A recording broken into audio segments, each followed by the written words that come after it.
And we are back.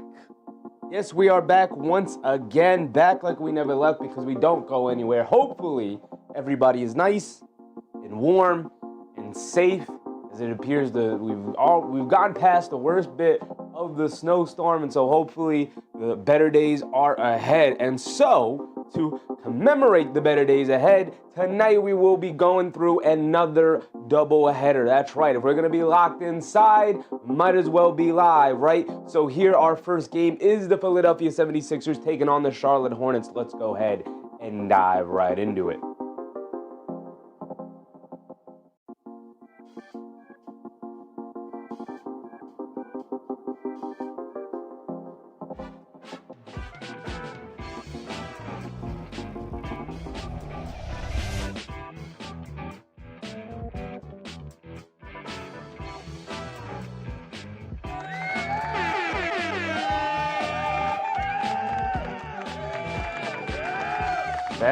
That's right. We are indeed back in the building, back like we never left, here for yet another basketball game. Here tonight we have the Philadelphia 76ers taking on the red-hot Charlotte Hornets. The Charlotte Hornets team has been running through the league as of late. Yes, they have a very impressive victory against some very impressive teams. As a matter of fact, let's pull up their schedule. Now, we know they've beaten the Oklahoma City Thunder by 20 points. One of the few teams these last two seasons even who have been able to do that. So if we pull up their schedule, Jason, what's up, Jason? What's up, big dog?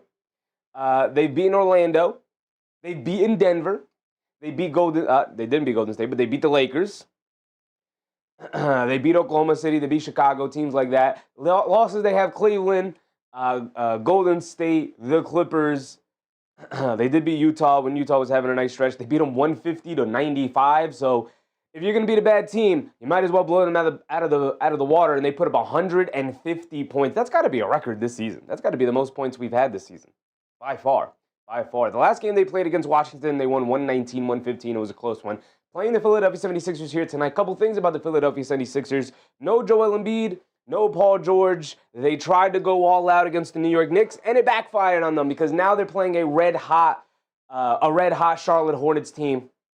Down two very important players, down one of their best players in Joel Embiid, down one of their best perimeter defenders in Paul George. And so they're going to be on their back foot, relying heavily on guys like Maxey and Edgecombe. We know the usuals. We'll get through them here in the pregame to pull them out of the water against a really good Charlotte Hornets team. Maybe not a really good Charlotte Hornets team, but a really hot Charlotte Hornets team. This game, to me, I know Philly should be much better, but with the injuries and the players that are out today, with the injury management, to me, this is a very 50-50 game. This could go either way. Either team could end up pulling this one out. And honestly, I'm probably favoring the Charlotte Hornets here tonight because they do have their top three guys of Lamelo, Brandon Miller, and Con Knipple in the lineup today. And as long as they have those three guys healthy and ready to go, it's going to end up being a tough night for almost anybody in the league. Go ahead, ask Oklahoma City how tough it was to go up against that trio. Susan, what's up, Susan? Happy to see you. She said, Crybaby Embiid does not play back-to-back games anyway. No, he does not. No, he does not. Neither does Paul George anymore. Those two guys seem like they're on the back end of their careers, man.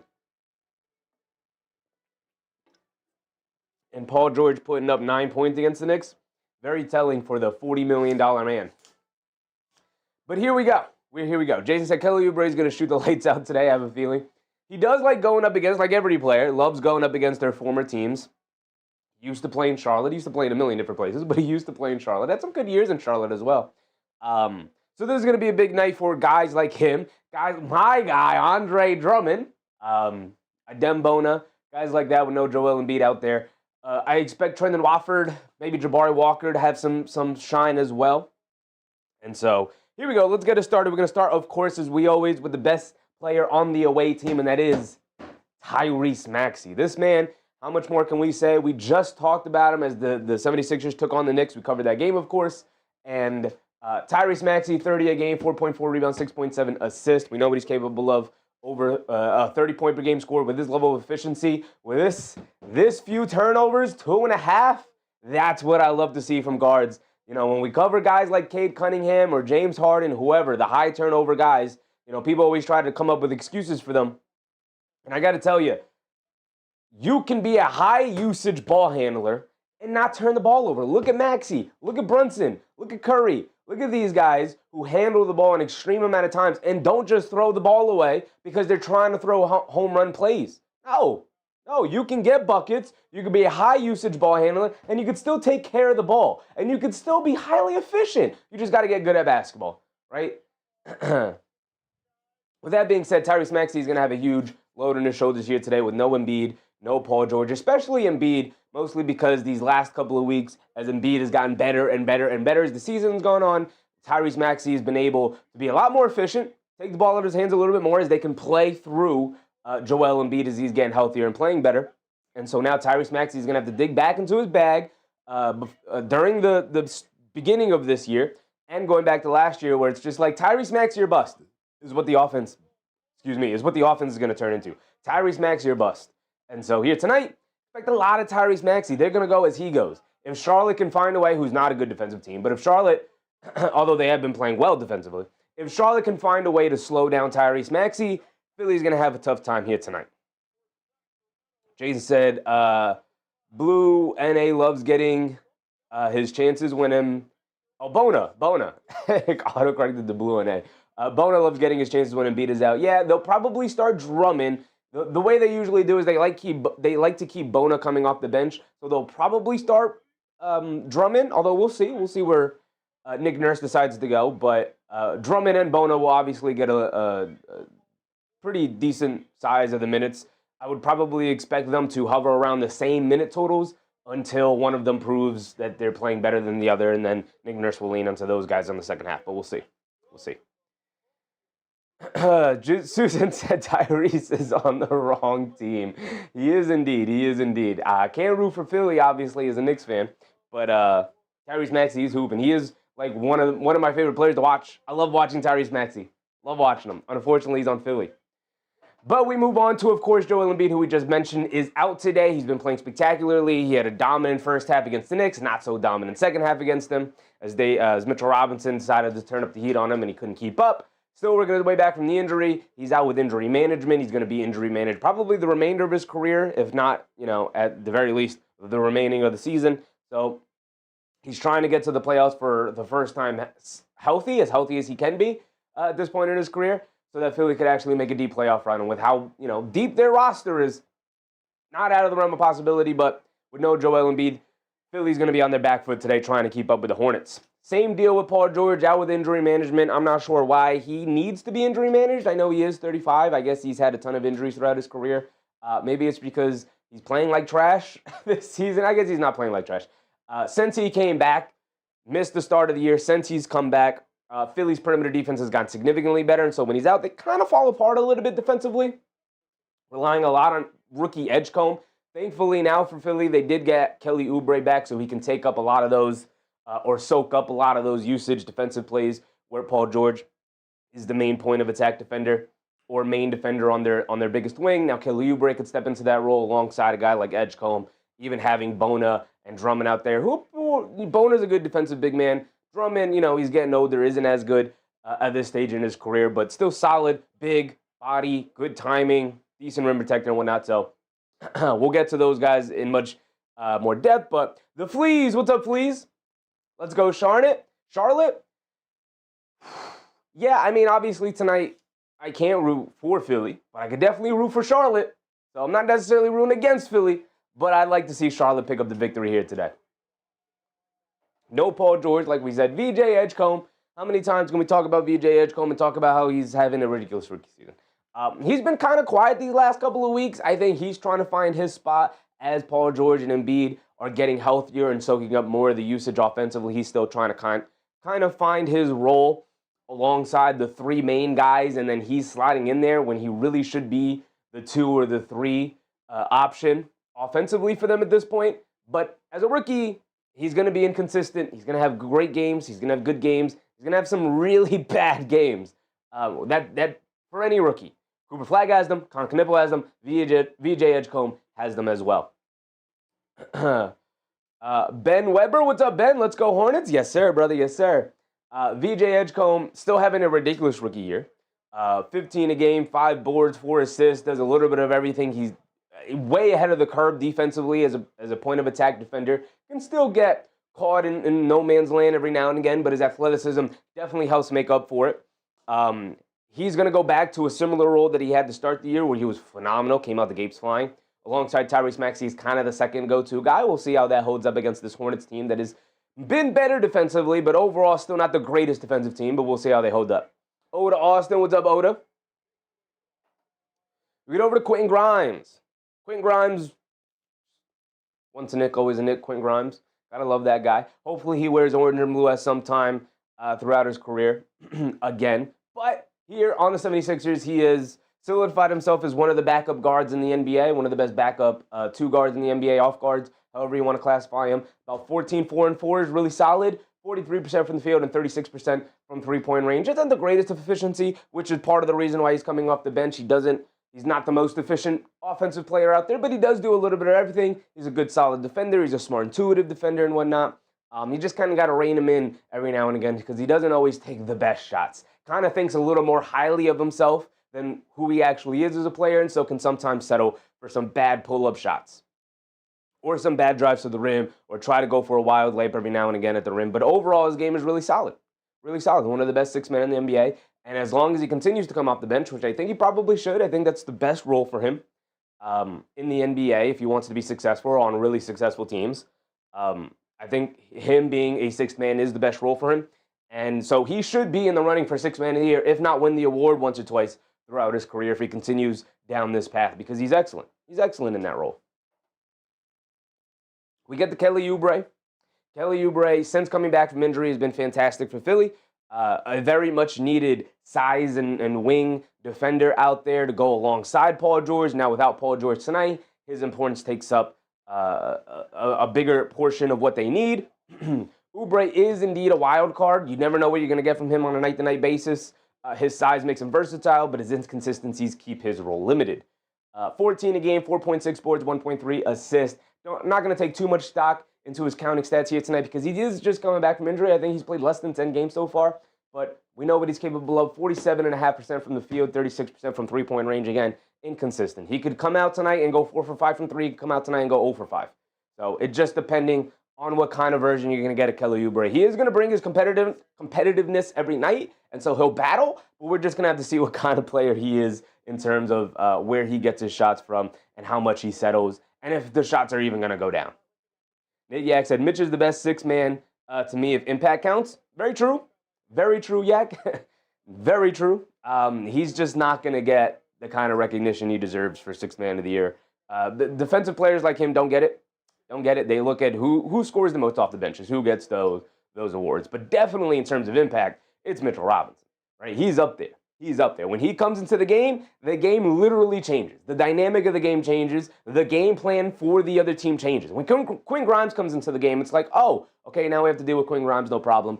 We'll just make sure we put a good defender on him, right? When Mitchell Robinson comes into the game, it's like, oh, we have to change the way we play now.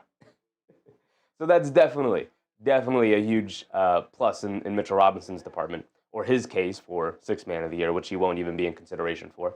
Also, probably because of the games played thing. We'll see how many games he gets to towards the end of the year. I'm sure he's going to hover around 65, but we'll see if he gets there. Jason said, Mitch got to play more minutes and score to get sixth man of the award. Not happening. Yeah, I don't even think he'll be considered for it. No, I think really smart people will bring his name up, but honestly, like I said, when people vote for sixth man of the year, they kind of filter as like, okay, who scores the most points? And then among the top 5 guys, who do we think is more impactful of the top 5 guys? So we'll see. We'll see.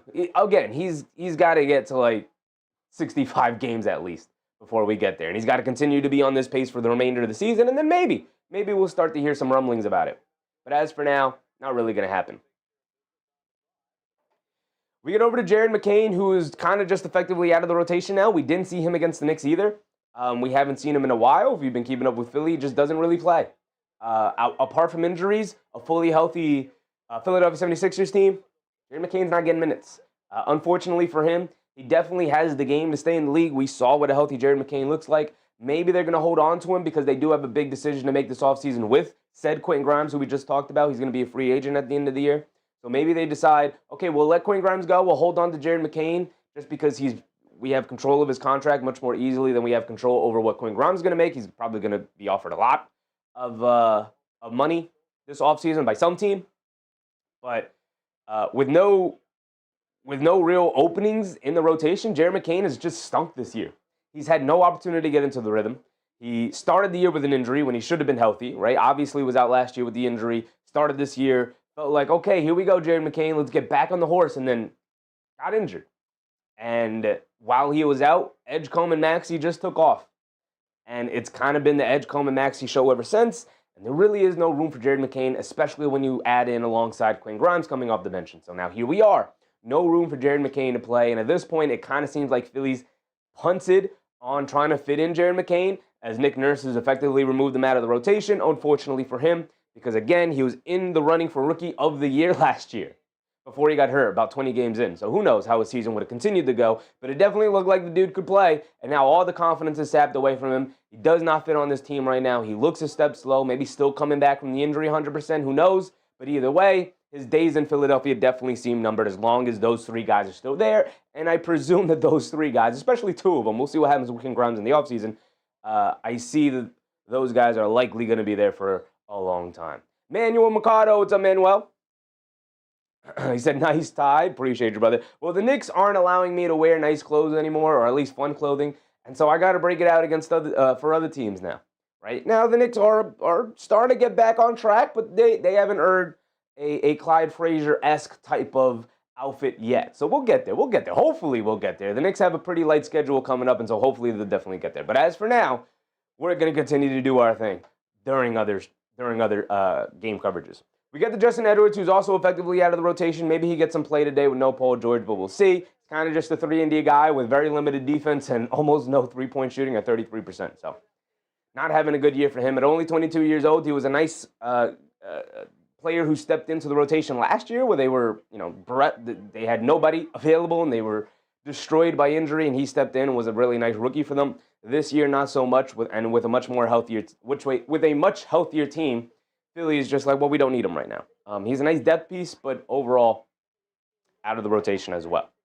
Now we get to their backup big man, Adem Bona, who has just won out the backup big man spot over Andre Drummond, but with no Joel Embiid today, we will also see Andre Drummond. 4.2 points, 4 boards for Adem Bona off the bench. You can't really define his impact through his box scores, similar to Mitchell Robinson. You can't define a guy like Mitchell Robinson's impact through his box scores. And so we got to go deeper into the counting stats, into the box scores, and just really watch him play and the kind of energy and effervescence he plays with that provides his team with a spark every time he comes in. The rim protection, the energy, the ability to keep possessions alive and battle on the glass, and his ability to back up and pods people out, of course. But Adem Bona is just a really solid backup big man. I've always really liked him out of UCLA. Wished he wasn't on the Philadelphia 76ers so I could root for him a little bit more often. But we are where we are, and I actually really like Adem Bona as a player. Soon said recent rumors are that Mikal, Invisible Bridges, and Cat for Giannis, the freight train coming to the Knicks. Those are the rumors that if that trade indeed were to happen, those are the two players most likely involved in a trade, but I think it's less than a 5% chance of that actually happening. Now, the rumors have also kicked up that Portland is interested in being the third team in a possible trade like that for Mikal Bridges, to be the team to receive Mikal Bridges, and Towns will probably go to Milwaukee or something, I don't know, but either way, it's going to take a lot of negotiating, a lot of framework between three teams, which is always difficult, and a lot of Milwaukee saying like, yeah, okay, fine, we'll trade Giannis, but it's going to have to come down to Giannis, which is why until he says trade me, none of this to me is even possible. None of this is even possible. Last guy we want to talk about is Andre. Oh, no, not last guy. We have a couple more guys to talk about. But Andre Drummond is effectively out of the rotation with Adem Bona as the backup big man. But when Joel Embiid has to take his injury management days, Andre Drummond is in the lineup and usually starting as they want to keep Bona coming in off the bench. But the biggest thing about Andre Drummond, we know what he is. He's 32 years old. He's been in the league for forever. Who told Andre Drummond he could shoot threes? When did this happen? When did this development happen? This is incredible. This is my favorite story in the league. I'll never stop talking about it in this way. 36% from three-point range. This was around 40. It's kind of come down a little bit. But my goodness, is this man awesome? Shooting threes all of a sudden. He's actually dangerous. He doesn't shoot a ton of them. 90% of them, I would presume, come from the corners, if not 100% of them. But most of them come out of the corners. And he knocks him down at a pretty good rate for the amount that he actually takes, which is honestly the funniest thing ever in the NBA. And it's one of my favorite stories, even though it burned the Knicks the one time he actually went like 4 for 4 from three-point range. But kind of is what it is. Yak said McBride was in the talk also. Yeah, I mean, again, none of these talks are real until Giannis requests the trade, right? And maybe he's requested the trade in the background, and it hasn't come out to the media yet. But as far as we know, Giannis has not requested the trade, and so none of this is all of this is just fantasy land, right? The deal would be Karl Anthony Towns and Mikal Bridges, and then maybe some pieces on the side, right? Maybe if they do get Giannis, then a piece they get back is like a Drew Holiday. Who knows? Who knows at this point? But which I wouldn't be opposed to. I love Deuce McBride. I don't want him to go anywhere. I want him to retire in the Knicks jersey. But if you're telling me we're going to trade Bridges, Towns, and McBride for Giannis and Holiday, guess what? Guess what? You kind of got to make that deal. Even though both of those guys are injured right now and have been injury prone throughout their careers. So that is also a risk you're running. Either way, that is fantasy land, hypothetical world that we just don't live in today. Until it comes out that he is requesting a trade and the Knicks are in active negotiations talk to make this happen, I don't even really want to talk about it. I don't even, because it's not real. Right now it's not real. We're talking about fantasy world. Dominic Barlow is the last guy I do indeed want to talk about for Philly. Had to throw him in here.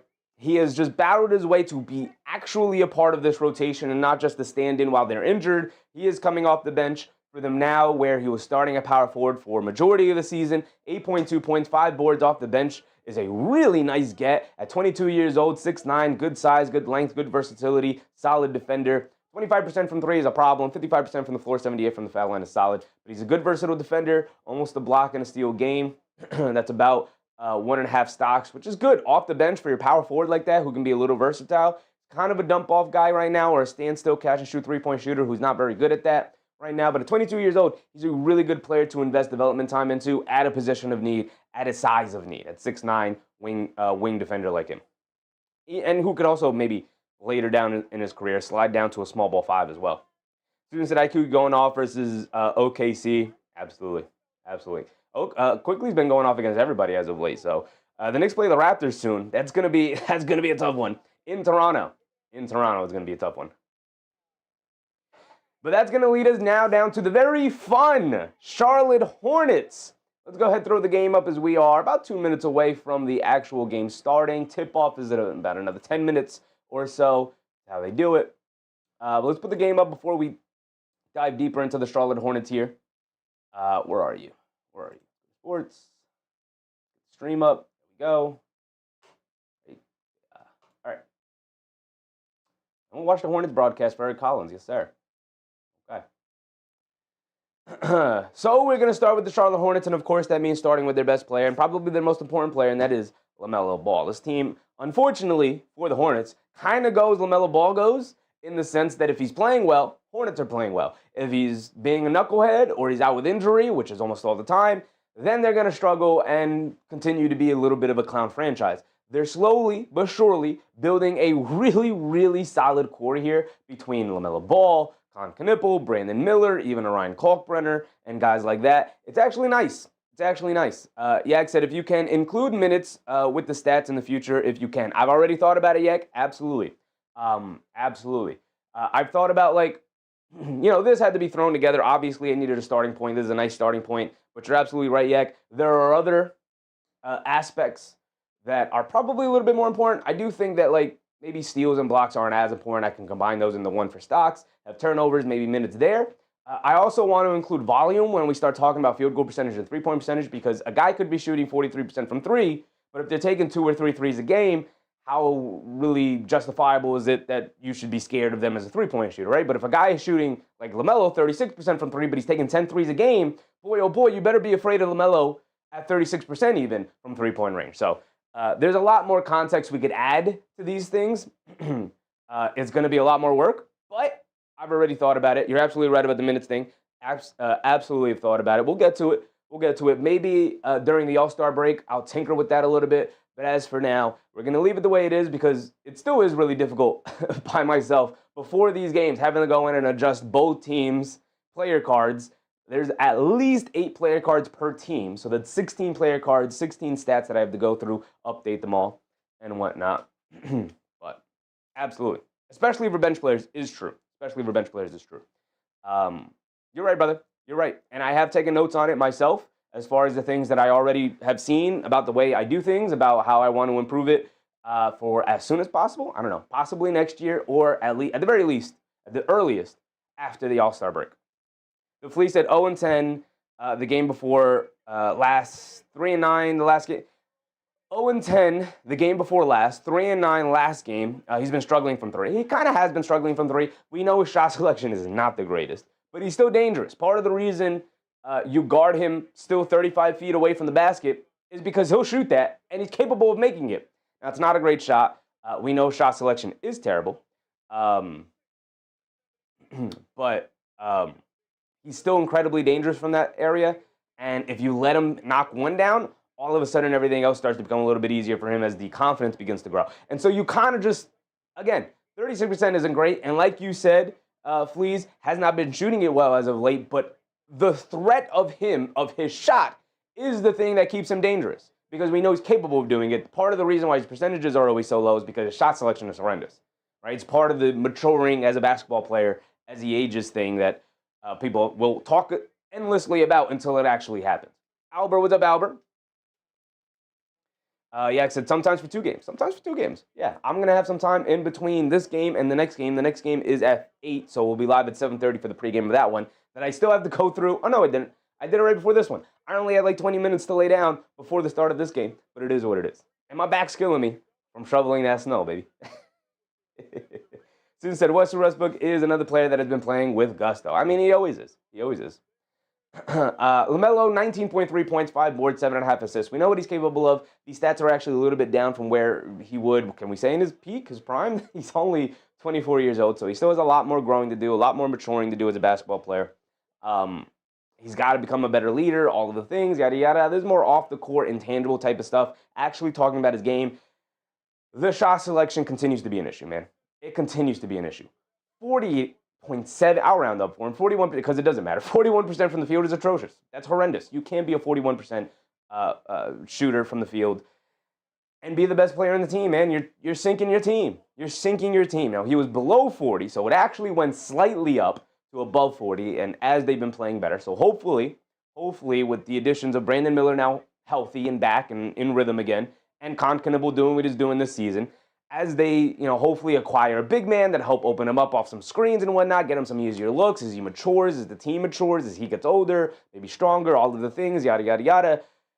Hopefully this number can get to respectability of like 45-ish%. Not asking for a lot, man. I'm not asking to be a 50% free throw shooter. I don't think LaMelo has the capability of being the best player in the NBA, but I definitely think he has the capability of maybe being the best guard. One of the best guards. As of right now, he's just a really good guard. Yeah, I said intentional players are a big part of our best players. International players are a big part of our best players. Yeah, absolutely. I mean, when was the last time an American-born player won MVP? It's been Jokic, Giannis, SGA's Canadian. You want to count him as an American-born player? Because I believe he was born in America at least, or he definitely grew up in America. So I guess we could count him. But, he plays for the Canadian world team versus the American world team. So, yeah, I said 10 threes will drag your average down. Yeah, I mean, Steph Curry shoots like 38% from three-point range. We have no questions, though, that he's the best three-point shooter in the NBA. That's because he shoots like 12 threes a game. Majority of them are going to be difficult as players come flying at him, knowing we can't give him an open look from three. So the percentage is going to be a little bit down the more you take, especially the more you take off the bounce as an off-the-bounce guy. So that's also hurting LaMelo Ball throughout his career and probably will hurt him for his percentages. I doubt he'll ever hit 40% from three-point range. But if he can hit 37, 38% and keep his volume relatively the same, if not maybe bring the volume down a little bit, because I'd like to see him get in the paint a little bit more, that'll work wonders for him throughout his career. Joseph, what's up, Joseph? Brandon Miller is back from injury and finally looks like back to the Brandon Miller that we saw last year. Really start to figure things out. 20 points per game, 4.4 rebounds, 3.5 assists, 2.7 turnovers. Little high. The Fleas with a very generous super chat. Appreciate you, Fleas. He said, like the stream, we appreciate the coverage, fam. No problem, brother. No problem. I also appreciate the coverage. I like watching these basketball games. If I weren't streaming the games, you know what I'd be doing? I'd be watching the basketball game. So might as well be live, might as well cover them, right? Might as well be able to watch it with you guys anyway. Jason said Melo plays like he's still in Chino Hills gym. Yeah, definitely still plays like a high school basketball player with no conscience. When he plays a more controlled game, the Charlotte Hornets are really good and dangerous. When he gets into his own head and he's going to be chaotic and wild, it backfires on his team and it really hurts them and their rhythm. So, again, a lot of this lies on the shoulders of Melo Ball. It's a lot to put on the shoulders of a kid like him, who's still a kid, who still needs to grow, more mature as a basketball player with his shot selection, his decision making, and whatnot. I didn't even talk about his turnovers. Turnovers, I assume, is 3.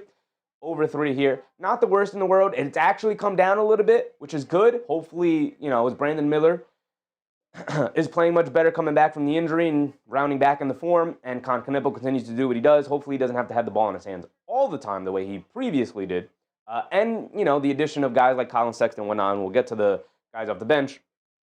But Lamelo was averaging over 3.5 turnovers, approaching 4, and then he got it down to 3.5. Now he's got it down to 3.1. So I actually really like that. I appreciate that. You guys know over 3, I'm looking at you sideways. 3.5 is my limit.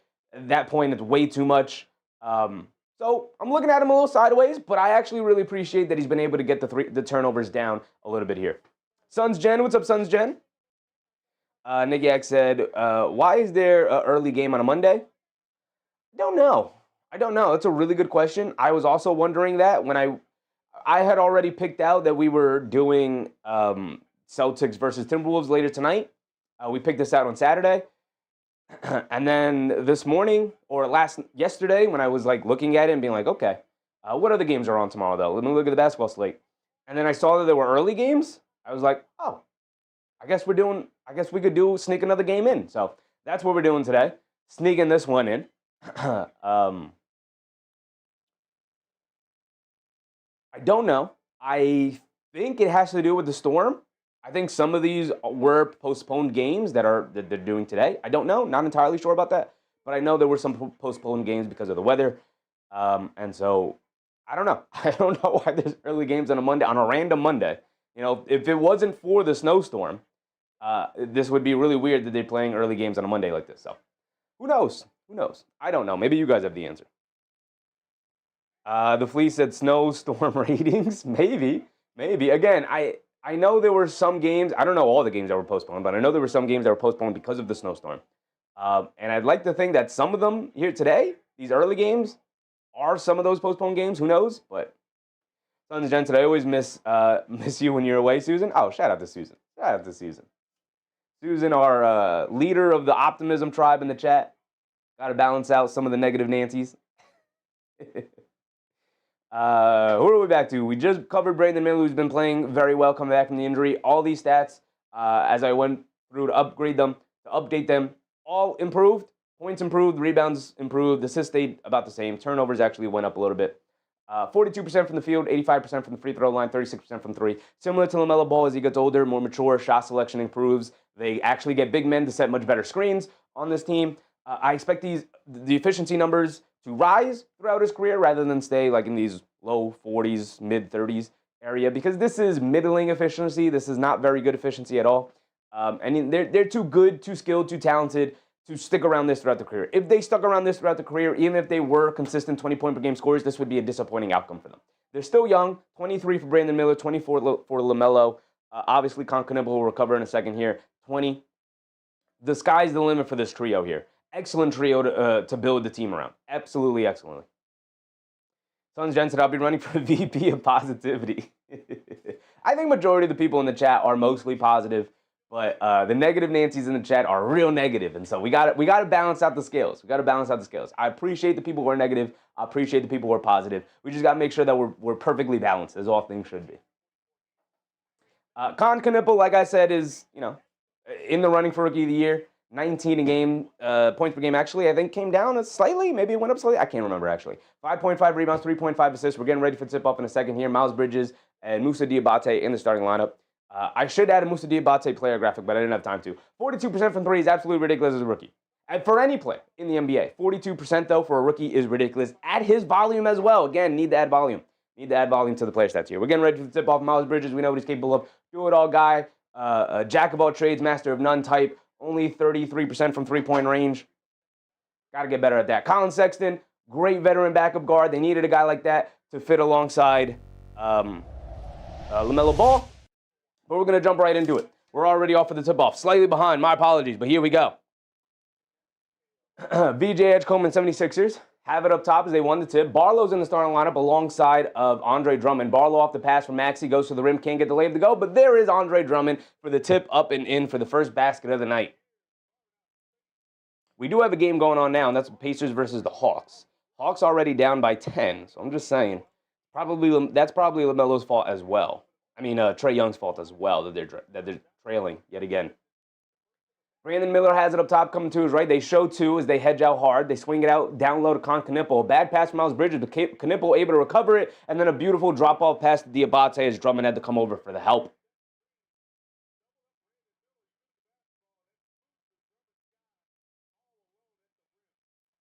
And so Edgecombe has it up top, coming to his right up the screen, driving it down, kicks it out to Barlow. A right corner three, they'll live with that. Way off, hit the backboard off a corner three, then hit the rim. Really rough shot for Barlow. Brandon Miller dribble pull-up three off the back rim. Knipple can't keep the rebound alive off his fingertips. Here comes Oubre bringing it down the other way. Cross-score over to Edgecombe on the right wing. Back up top to Oubre.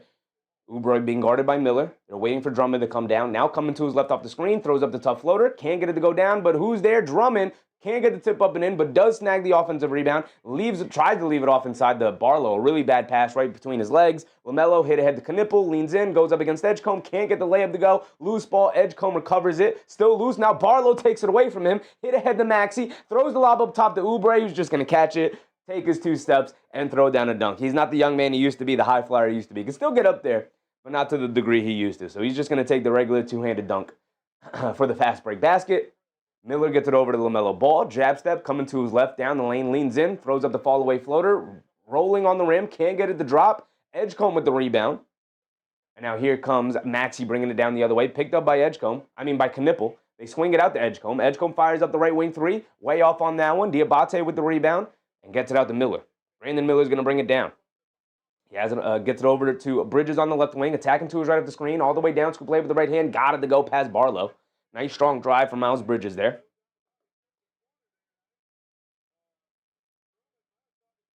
Maxey on the left wing, attacking, going under the basket. Tries to kick it out to Oubre and right through his fingertips. Looks like maybe Lamelo Ball got his fingertips on the ball and just threw off the trajectory enough for Oubre to take his eye off of it. Ball back to the Hornets.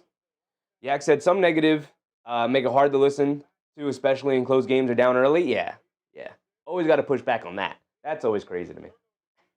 Lamelo driving to his right, driving it down against Andre Drummond, slips and falls, looking for a foul call. He doesn't get it. Now Edgecombe out on the break. Euro steps down the lane. Scoop play with the right hand. Can't get it to go. Wild shots. Bridges defended it well. No foul. But Oubre right there, hustling down, gets the tip up and in. And now Knipple driving it down in the lane, throws up the floater. Got it to go off glass. Knipple just so calm, cool, and collected, man. Calm, cool, and collected.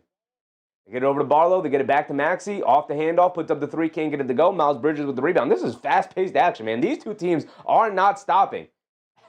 Lamelo Ball coming to his right down the lane. Leaves it off inside with a beautiful no-look bounce pass to the dropped-off Diabate for the easy two-handed slam. And again, both offenses are rolling. The defense is a little suspect to start the game for both sides, but either way, pretty solid start for both sides offensively. Maxey quick crossover to his left, down the lane, step back, pump fake, steps through, flips it up with the right hand floater, comes up short. Brandon Miller with the rebound, as Maxey took about 14 steps during that trip there. I hate those pump fake step throughs that they allow. Absolutely hate it. Should absolutely be travels. We should not allow that.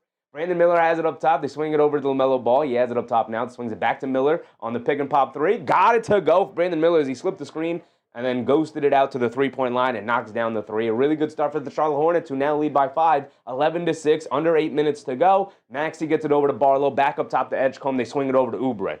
Oubre being guarded by Ball, picks up his hand. He's got nowhere to go. They get it to Drummond, back to Oubre, driving to his left, down the lane. Scoop play with the right hand. Beautiful Gortat screen from Drummond, but overall bad defense from the Hornets yet again. This is going to be a fun, fast-paced game, guys. There's very little defense being played right now. Lamelo Ball down the lane, leaves it off for Diabate again. He's going to Pivot, swings it out to Ball. They swing it over to Bridges, back to Ball, straightaway three. Got it to go for Lamelo Ball. Some great ball movement from the Hornets. Not so great defense from the Sixers. And this is going to be an offensive game. Expect this to be in the 120s. Edgecombe has it up top to get over to Barlow, and a timeout. A timeout for the Philadelphia 76ers so we can catch our breath. My goodness. Yak said no Embiid pace could be insane. Absolutely. Absolutely, man. This is a Maxey pace versus, like, the Hornets generally play a fast-paced game anyway because of Lamelo, but also because they have a bunch of young guys between Miller and Knipple and guys like that. Like, they want to get out and run. They want to play fast. They want to get shots up quickly. And the pace between these two teams is on fire so far. 14-8, just 5 minutes into the game, less than 5 minutes into the game. Suns Gen said, I don't hang out with Suns fans because they want to trade Booker every couple of weeks. It's crazy. That's crazy, Suns Gen. Hey, listen, if there's any consolation to it, Suns Gen, we have people in here who talk about trading Jalen Brunson as well. So I think every fan base just thinks that, they play too much 2K, is how I always phrase it. Like, if you think that that's a good trade idea, go make it in 2K, brother. George Person, what's up, George? Pearson? I keep saying Person, but you have an A in there. Pearson, what's up, George?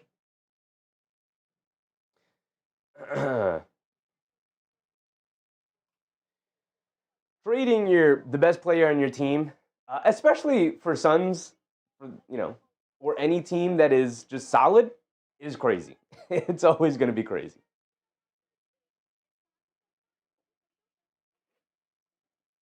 The only way you could entertain that is if your team was terrible and you needed to rebuild.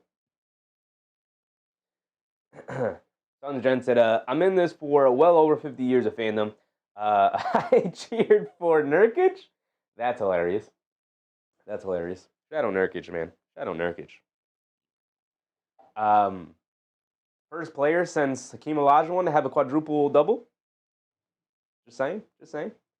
Actually had a quadruple double. I'm not sure. Maybe he got close to it, I think was the thing. I don't think he actually got it. He had like 8 or 9 blocks in a game. In a game, he had a triple double in.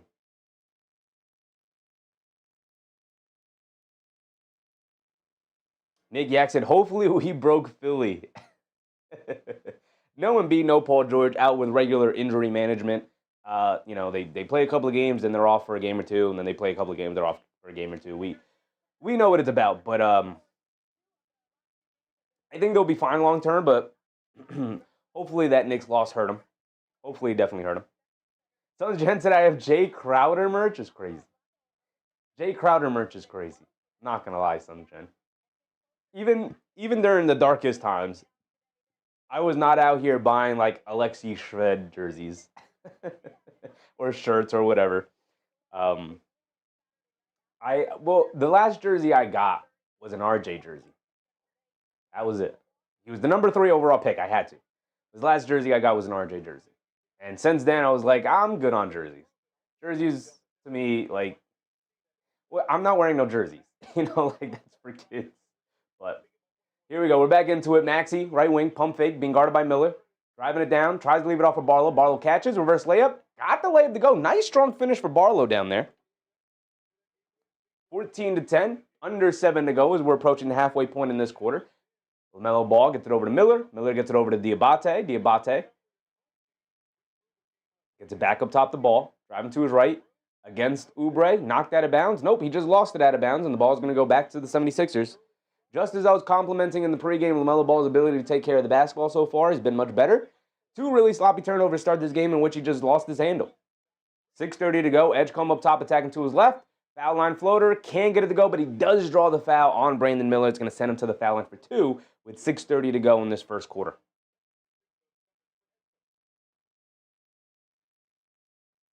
The Fleege said Nash, Barbosa, Boris Diaw, Marion, Bell, Stoudemire. That was a fun team. Nash and Stoudemire. That was a fun team. Sean Marion, one of my favorite players in the league, one of my most favorite underrated players in the league. Honestly, a little bit OG Anunoby of his time. A little bit.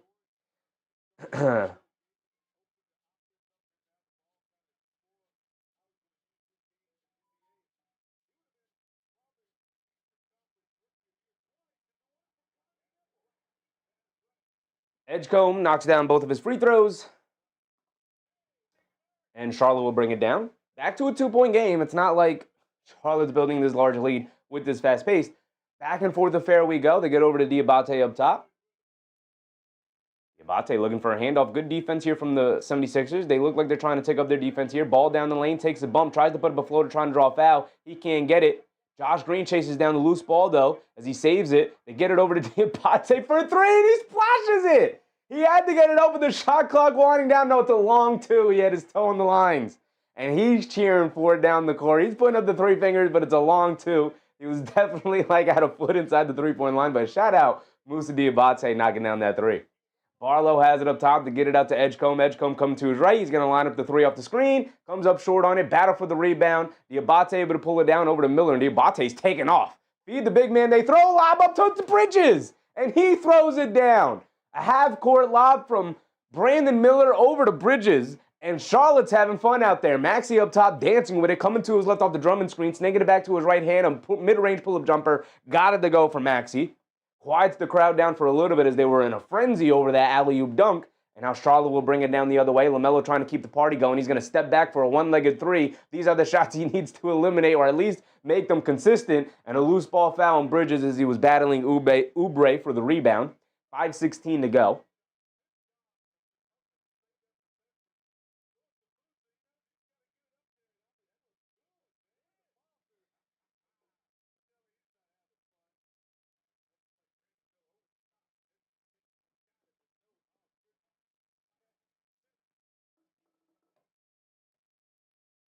Jason said, deep from Chino.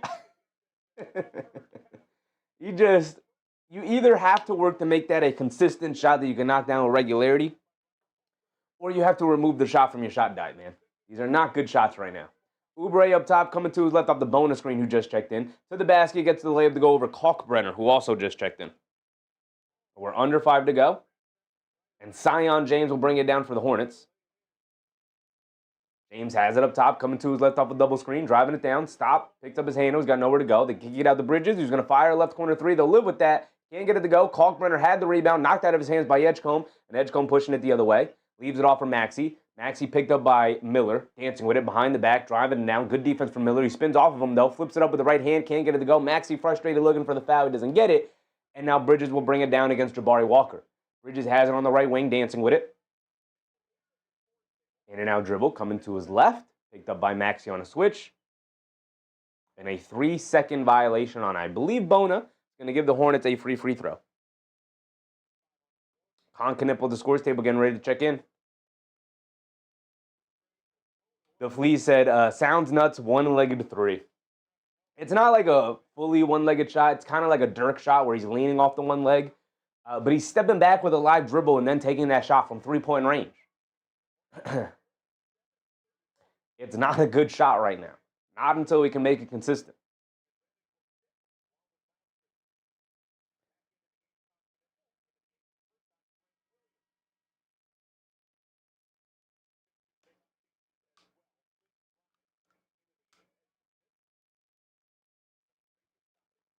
Grimes comes in. Edgecombe comes out. They get it into Kalkbrenner, being guarded by Bona. They hand it off to Knipple. Knipple inside to Kalkbrenner, just rolled to the rim, and Bona just caught in no man's land. Too busy trying to put pressure on Kalkbrenner out on the perimeter that he just got hit with a simple backdoor cut off the handoff. They did knock down the technical free throw, by the way, after 3 seconds, so it's 21-16. Grimes down the lane and throws it away right into the hands of Kalkbrenner, trying to dish it off to Bona. Green hit ahead to Knipple, who's going to take Bona off the bounce to kick it out. Extra pass, Grant Williams back from injury for a three. Can't get it to go. Still trying to find rhythm out there for Grant Williams. Has not played well as of late. They get it over to Grimes. Grimes up top to Maxey, and they call a foul on Bona with a moving screen. Bona, bit of a disaster these last 2 possessions since coming in. They're going to show the replay here. Kalkbrenner just simply hands it off and then cuts back door, and Adem Bona is caught standing there guarding nobody. Nice pass from Knipple. Nice recognition between the 2 rookies. Bona just getting caught in no man's land by 2 rookies. A simple handoff between Kalkbrenner and Knipple left Adem Bona clueless as to who to guard, which can't happen. Can't happen. Vine Williams with the bun. Said you're in front of the screen. I am indeed in front of a green screen, brother. I am indeed in front of this screen right here. You know why? I'm telling you what's going to happen. I also pace back and forth. And if you really needed to know, all you can do is let me know and I'll let you see it.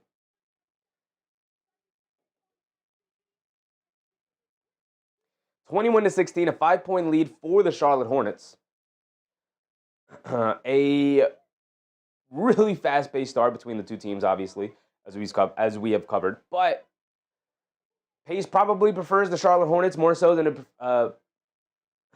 it works for the 76ers here. This is the way the Hornets want to play. This is the way the 76ers kind of have to play with no Embiid and no Paul George. They want to play significantly faster with Maxey and Edgecombe at the helm. We'll see if it works out for them here tonight. Obviously, they've won a bunch of games even without Embiid or Paul George in the lineup because of Maxey's greatness. But so far tonight, not a great start for Maxey. Actually, not a good start at all. He's 1 for 4 from the field, 2 points and one assist. He's having a tough time getting into the lane right now, getting easy shots at the rim. He's settling for a lot of tough fall-away layups or contested floaters.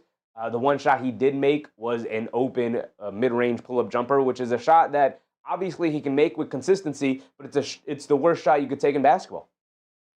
Vine said, I like the hat. Appreciate you, brother. Appreciate you. Thank you, brother. I also like the hat. I feel like I'm forced to wear this hat all the time now. We used to switch hats all the time. Now I feel like I'm forced to wear the chef's hat every night. Obviously, I know I'm not, but I don't know. Now it's just our thing. Now I just wear a chef's hat all the time on camera. But 21-16, a timeout here for the Charlotte Hornets. Probably want to give the guys a bit of a breather here because it has been an incredibly fast-paced first quarter here. A dead bonus coming to the game is kind of muck things up a little bit for Philly with no Embiid, relying heavily on Drummond and Bona. Might be a bit of a disaster, but if there's any team to play without your starting big man, it's probably the Hornets, who don't have a great center rotation. It's probably the weakest link in their rotation is their center rotation. You have Diabate, who I like, and Kalkbrenner, who I like, but both of those guys are maybe third-string centers. You know, maybe second-string centers, but definitely at least third-string centers, you know, in regular rotations. They're solid, but, you know, Diabate is probably a really good backup big man. But, you know, the defensive side of those things are always going to be the biggest question when it comes to centers. All right, here we go. We're back into it. Kalkbrenner hands it off to Grant Williams. Back to Kalkbrenner. He has it on the left wing, being guarded by Bona. Hands it off to Knipple. Knipple off the handoff, puts up the three. Got to go for Knipple. Barely in his hands, up and out, and an 8-point lead has been built by the Charlotte Hornets here. Daniel Dash, what's up, Daniel Dash? Said, I got you on YouTube TV. Appreciate you, brother. Appreciate you. At that Adelaide Paringa Hotel. And then Josh Green comes up with this steal. Thank you, Daniel Dash. Appreciate you, brother. Green down the lane, leaves it off for Knipple. Coming to his left, step back three. Doesn't matter. He did knock it down, but it doesn't matter. They wave it off. A moving screen on Josh Green after he handed it off to Knipple. Daniel Dash said, you are called Sheffy. Yeah, I kind of put myself in a little bit of a box with that name, right?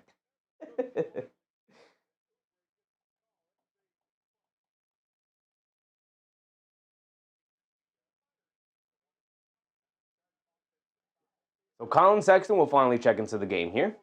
They're out there with Knipple, Sexton, Grant Williams, Diabate, Kalkbrenner, and Sion James. Maxey coming off the bonus screen. Kicks it out to Grimes. He's going to take the baseline. Goes up, hangs in the air. Great defense from Kalkbrenner, and a loose ball foul on the Charlotte Hornets. It wasn't a foul on the Grimes drive. It was a foul fighting for the rebound. 76ers, McCain is out there. Hey, look at McCain being out there. The 76ers are out there with Maxey, Walker, Bona, Grimes, and Jared McCain. If I was a team, I'd definitely look to try and steal Jared McCain from the 76ers. I don't know if they're even interested in trading him or if people have called and they've hung up the phone and said we're not interested. But for a guy who's not in the rotation and when he is barely in the rotation, I definitely look to try and steal him from Philly and just be like, hey, look, man, we'll give you something for him. He's clearly not helping you win games right now. Grimes puts up the three, can't get it to go, but they call a landing violation on Colin Sexton as Grimes comes up holding his right ankle. He seems fine. Maybe a minor twist. He's rolling it out, stretching the ankle out, tying his shoes, as you do when you maybe get a little minor roll like that. Oh, yeah, he landed. Kind of looked like he landed on Bona's foot, to be honest. if I'm Charlotte, I would definitely think of challenging this if the assistants on the bench could look at the replay fast enough and see if maybe he lands on Bona's foot here. Sexton and Bona, their feet are in the same area. But he definitely looks like he lands on Bona, even though Sexton and Bona's feet are kind of in the same area. But I don't think Grimes rolls his ankle if he doesn't land on Bona's foot. I think he lands properly, and I don't think it's a landing violation if Bona's foot isn't in the way there.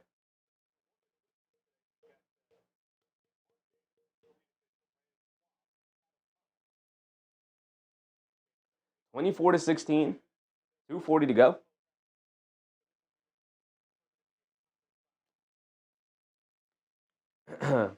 So it wasn't challenged, but the refs did go to the monitor. Whenever there's a landing violation, the refs go to the monitor to see if it meets the criteria of a reckless closeout or a flagrant foul. This one does not. It does, to me, so they have to keep it a common foul. They can't change it from a foul to a non-foul. They can only upgrade it to a flagrant foul or keep it a common foul.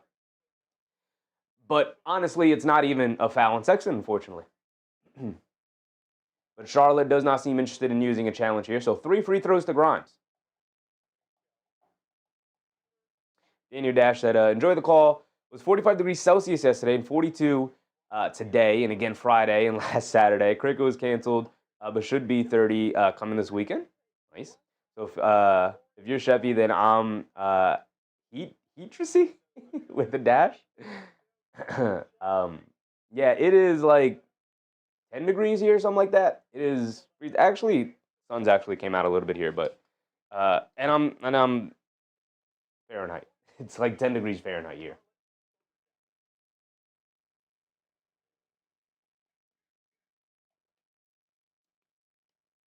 So it is indeed cold. Student said, time limit on challenges and replays, please. That one was pretty fast, thankfully. Grimes to the foul line. He knocks down all 3 of the free throws. Now 24-19. Grimes gets 3 points right back up on the board for Philly. They're back down by 5. Sexton up top. They get over to Kalkbrenner. Hands it off to Knipple. Knipple up top, hits Kalkbrenner, cut into the rim, and a 2-handed slam. They're already guarding Knipple as if he's Steph Curry out there, as they should. But they hedge out hard on 2 defenders as Kalkbrenner simply gets the handoff, or as Knipple simply gets the handoff from Kalkbrenner. And it's an easy hit over the head pass to, as McCain fires up a 3 and airballs it, an easy over the head pass to Kalkbrenner for an easy dunk. Jabari Walker down the lane to kick it out to Grimes, cross-court pass to McCain, another open 3. Still can't get it to go. He came up short on that one after the previous one was an air ball. Grant Williams with the rebound. Here comes Knipple, putting his head down, attacking. Bump Euro down the lane, kicks it out to Sexton. He's going to set his feet and then kick it to nobody, as there was a really good closeout from Jabari. Was that Jabari Walker? No. Who was that? From Grimes. Forced him to kick it out, but it was to nobody. Maxey down the lane again, trying to use the rip-through move towards the basket, trying to draw the foul. They don't give him that foul call, and he loses the ball just out of bounds, and here comes Charlotte. Maxey, I think, learning a little too much from Joel Embiid. Just got to go to the rim and try to get a basket.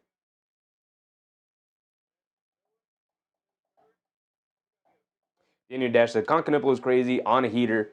10 degrees Fahrenheit. Wow, that's like 38.3 degrees Celsius is 100. Yes.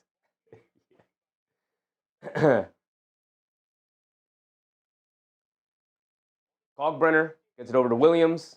Williams coming to his right off the Kalkbrenner screen, down the lane, throws up the floater, and Grant Williams gets a bucket. Welcome to the game, Grant Williams. And it's back up to 9, or largely to the game is 9 now. 1:20 to go. Edgecombe has it up top, being guarded by Knipple. They get it over to Grimes. Edgecombe has come in for Maxey, by the way. Maxey to the bench. Grimes has it up top, kicks it out to Jabari Walker. Walker has it on the right wing. Gets it over to Edgecombe. Edgecombe being guarded by Knipple. Rookie guarding the rookie. I like it. Edgecombe attacking to his left. To the basket. High with the left hand off glass. Great defense from Knipple. Grant Williams. Quick outlet to Knipple. He's going to bring it down the other way. Driving to his left. Putting his head down attacking. Ball knocked out of his hands. Tries to get it out to Sion James. He gets picked off by Walker. Bad play from Edgecombe. Bad play from Knipple. And Grimes goes all the way. Can't get the scoop layup to go. Sion James with the rebound. And then gets fouled by Edgecombe.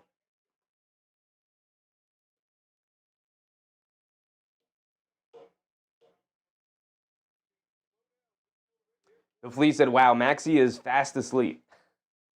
Maxey not having a good game so far here tonight. Maybe the Knicks sapped him a little bit of his confidence. Who knows? Who knows? Charlotte bringing the ball down. 40 seconds to go. Sexton has it up top. He's being guarded by Edgecombe. Get over to Knipple. Wide open left wing three off the offensive movement there, off the screen from Kalkbrenner down low. Barry Walker rips down a rebound off the miss. Now here comes Grimes. Grimes has it up top. Coming to his left. Not too much time has passed for a 2-for-1. They kick it out to Jabari Walker for a right corner three. They give it to him, daring him to shoot, and he makes them pay by knocking it down. And Sexton will walk it down for what should be the final shot of the quarter here. 15 seconds to go. Sexton has it up top, being guarded by McCain. Directing traffic.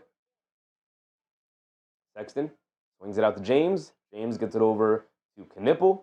Knipple's going to attack to his left, put his head down, slip and fall. Another turnover for Knipple. Jabari Walker picks it up, heaves it up. Can't get it to go. And the end of the first quarter will be 28-22. A fast-paced affair here tonight. We do have one of the game that's going on here today. We can go around the league here. We'll save the box score watching until halftime. We'll go through the box scores at halftime. We'll go through the team stats now, though. Or at least we can. Let's get rid of this. Let's get rid of this. Let's go to the scores. One other game has been going on. I'm not even sure if it's ended yet. I don't think so. Nope, not ended yet. We have 6 minutes left in this fourth quarter. And now the Hawks have retaken a 10-point lead over the Pacers after the Pacers were leading by 10. That's 112-102.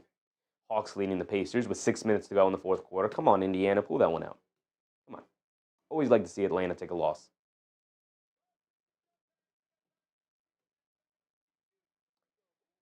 Obviously, we know we're covering our 76ers Hornets game here. 28-22 at the end of one. Later tonight, we have a rematch of the Magic versus the Cavs, a game we covered Saturday night. The other game we're going to cover tonight, Blazers versus Celtics. I do think this will probably end up being the best game here tonight in terms of two of the better teams. Avdija is back from injury, so that should be a good one. Brown versus Avdija. You got Lakers Bulls. Okay, somewhat interesting. Bulls, you never know what kind of Bulls performance you're going to get. They could get blown out. They could win by 20. It could be a close game, but it'll never be a simple game. They'll either be down by 15 in the fourth quarter or up by 15 in the fourth quarter, and it'll end on a buzzer-beating shot, final possession type of game. It's never simple with the Chicago Bulls. And that averages out to about a 500 record, 23-22 so far this year. The Grizzlies, 18-25, taking on the Rockets at 27-16. The Grizzlies, I don't even know what to make of the Grizzlies. John Morant is out again with injury. We'll see what that does to the trade market, as we have heard. The Grizzlies are open to trading him if a trade package that suits them does come up. I don't think too many teams are crawling over themselves to trade for John Morant right now. The Rockets, we know who the Rockets are. We've covered plenty of Rockets games this year. So Rockets should be able to beat the Grizzlies here tonight. And then the last game of the night is the Warriors taking on the Timberwolves, 9:30. Peacock game. Got 3 Peacock games going on today. Warriors taking on the Timberwolves. They played Saturday. No, they played last night in a postponed game from Saturday night because of the events in Minnesota. They're playing it yet again here tonight in Minnesota. The Timberwolves got destroyed by the Warriors. Don't blame them, as their mind seemed to be preoccupied with other things going on in the world. But they play again here tonight, and the world continues to move on. So we'll see if the Timberwolves can put forth a better effort here tonight. Students said John Morant needs a better medical staff. Memphis team suspect. Yeah. Definitely not the greatest medical staff out there. I don't think they're bad, but in terms of ranking them in the league, they're probably towards the bottom 10. But here we go. Start of the second quarter. Grant Williams has it up top. Gets it over to Lamelo Ball, curling off a screen. He's being guarded by Edgecombe. Ball on the left wing, coming to his right at the Knipple screen. They leave it off for Knipple. He throws up the floater, and he gets it to go down. Beautiful two-man game between Ball and Knipple, and you love to see that as a Hornets fan. You want to see your two best players play off of each other like that, or two of your three best players, wherever you rank them, those two and Miller.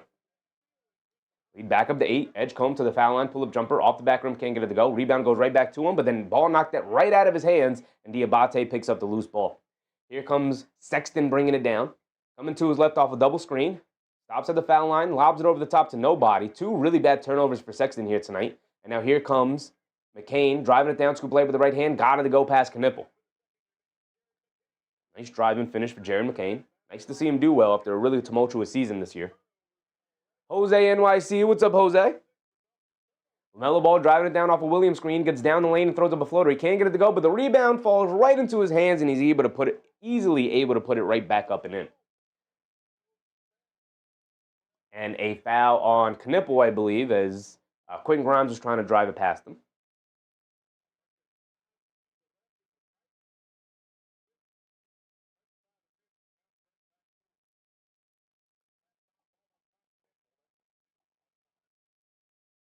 They get over to Grimes. Grimes being guarded by Knipple. Now they get over to Edgecombe, driving it down. Now crossing over to his left. They kick it out to Walker. Walker puts up the left corner three. Can't get it to go. Diabate with a good box out and rebound over Drummond. Here comes Ball. 10:30 to go. Ball gets it over to Sexton. Sexton driving it down on Walker. Takes a bump, flips it up. Can't get the floater to go, but he does draw the foul. He's going to go to the foul line for 2 free throws.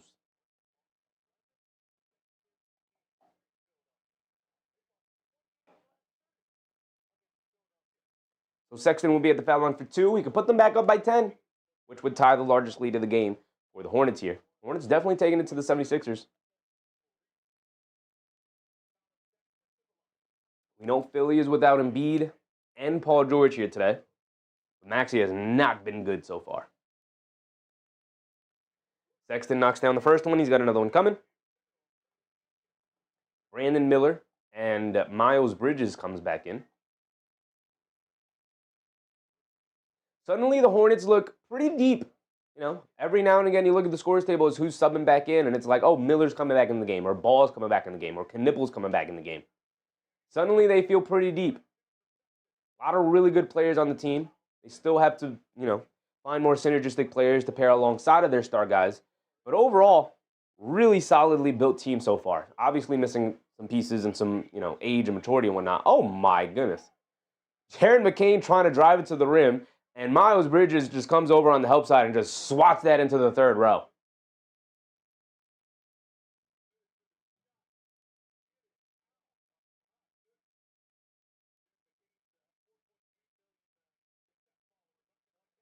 Edgecombe gets it into Jabari Walker. Walker gets it over to Grimes. Grimes being guarded by Miller. Spins to his right, driving it down, leaves it off for Drummond. Drummond goes up, gets the layup to go at the rim. Nice drop-off pass from Grimes to Drummond. Good finish from Drummond.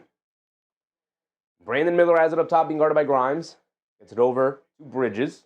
Bridges hands it off to Sexton. Sexton a straightaway pull-up threes. They left him open. He can't get the three to go. They're battling on the glass. They keep it away from Drummond, but Grimes able to pick it up. Grimes bringing it down. Pass fake over to McCain. And McCain throws it away. McCain saying he got knocked out of bounds, but they're going to give it back to the Hornets in a really bad game so far from Jaron McCain, unfortunately for him. LaMelo Ball bringing it down. Quick crossover down the lane. Throws a lob up in Diabate. Throws it down with 2 hands. Philadelphia too busy complaining to the refs. The Hornets inbound it, and they are a fast run and gun team. They immediately push it down and get the easy lob to Diabate. And a moving screen on Andre Drummond. He stares down the ref, and he's like, that's a flop. The flop from LaMelo. We talk about it all the time. You got to know how to manipulate these officials to getting the call that you want. It is absolutely a flop from LaMelo, but he knew the screen was coming.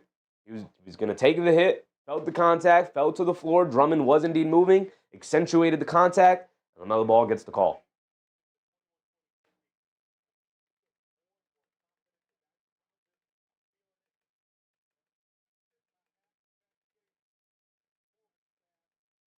Here comes LaMelo Ball.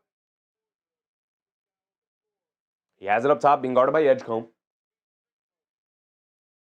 Ball spinning to his right. Gets it up top to Miller. Gets it over to Diabate. And a foul on Oubre. He gets into the way of the path of Brandon Miller just trying to come for a handoff.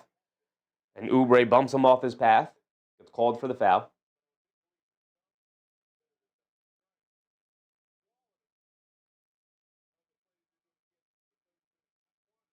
They get over to Diabate, who has it up top, being guarded by Drummond. Hands it off the ball. Ball coming to his left. Steps back. 3 over Grimes. Another bad shot, but the shot clock was winding down. He had to get something up. They get over to Grimes. Grimes 1-on-1 against Ball. Scoop layup. Does get it to go. LaMelo can't get the block. Nice scoop and drive from Quinn Grimes. Miller coming to his right. They get it over to Ball. Inside pass to Diabate. Big one-handed hammer over Barlow. For Musa Diabate, and another timeout for Philly. as the Hornets just getting whatever they want offensively right now. They haven't necessarily been able to stop Philly per se. Philly's still hanging around. It's only a 10-point game. But they are getting whatever they want offensively. And if Philadelphia doesn't figure something out, they are on the verge of blowing this one open against Philly.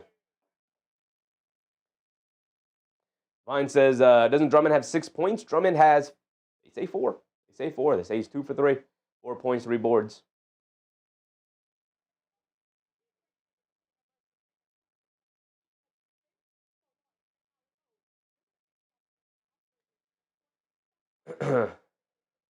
Drummond with 4, Barlow with 2, Oubre with 8.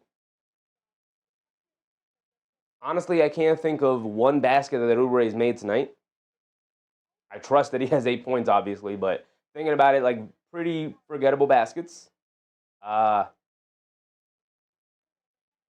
really can't think of the basket that Oubre has, but he's their leading scorer right now with 8. Edgecombe with 2, Grimes with 5 off the bench. Maxey's also not had a very good night at all.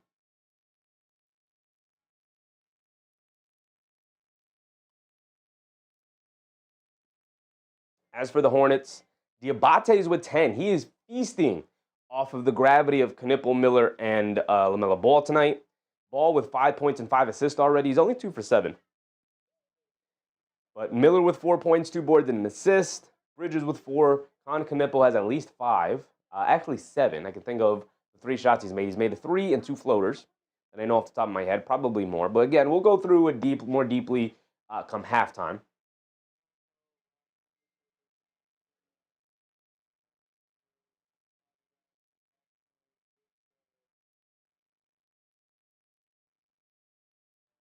That's crazy.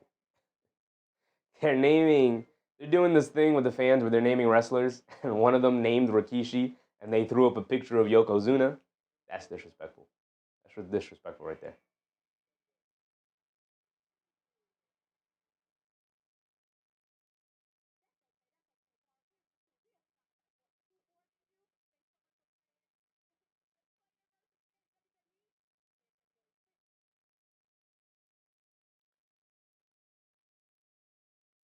As far as this Indiana-Atlanta game, Atlanta's blown it open. 1:30 to go. They're up by 15. Unfortunately, Indiana will go down yet again. Atlanta will pick up a much-needed victory here. They'll jump up to 23 and 25, battling with Chicago to hold on to a top 7 or 8 seed in that play-in situation. I don't think they'll be able to battle out of that. But at least they traded Trae Young. Salvador Chavez, what's up, Salvador? All right, here we go. We're back into it. 8:30 to go here in the second quarter. Oubre gets it over to Edgecombe, driving it down against Green. Bump Euro, kicks it out to Barlow. Barlow driving it down on Bridges, spins, puts up the floater. Can't get it to go. Drummond battling for the rebound. Miller able to grab the loose ball. Hit ahead the ball. Ball on the left wing. Attacking to his right, being picked up by Oubre. They show 2. They get it out to Bridges. Bridges pulls it out. Good defense from Philly to recover. They had an open Josh Green. Now they leave him open. He's going to catch and fire over Grimes, and he gets fouled by Quentin Grimes. Brother, that's Josh Green. You don't have to close out that hard against him. And Josh Green will go to the foul line for 3 free throws and get it to the largest lead of the game, which would be 13 points.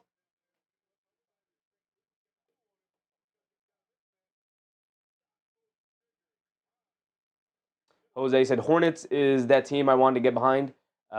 They are a missing bench and a big. They're missing a bench and a big. They are too inconsistent. Yeah, I mean, their top 2 players are extremely inconsistent. So until Brandon Miller and LaMelo Ball continue to grow their games and get more refined basketball skills in terms of their shot making and their shot making and their decision making, improving on their turnover rates, and improving their shot selection is always going to be the biggest thing with those 2 guys, specifically LaMelo. They should be able to rock it off. They have a really good foundation, and like you said, a bench and a big. Bench is if they can get themselves a big, they're easily a play-in team. And then if they can get themselves a bench, they're very much a playoff team, right? At least in contention for a playoff team. And depending on how far LaMelo Ball and Brandon Miller's development goes, and Kniples at this point, depending how far those 3 guys develop, will depend how close they get to being actual title contenders. It's going to rely on how good your best players can become. They do call it a flagrant foul, by the way. They call it a reckless closeout. So Green at the foul line knocks down the first two. He's got one more coming.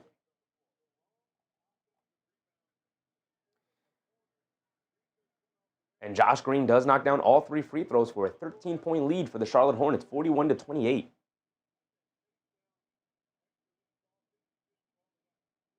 Student said, miss Grimes on the Knicks though. Yeah, he's, of all the young players we had, he was the one I hated to see go the most.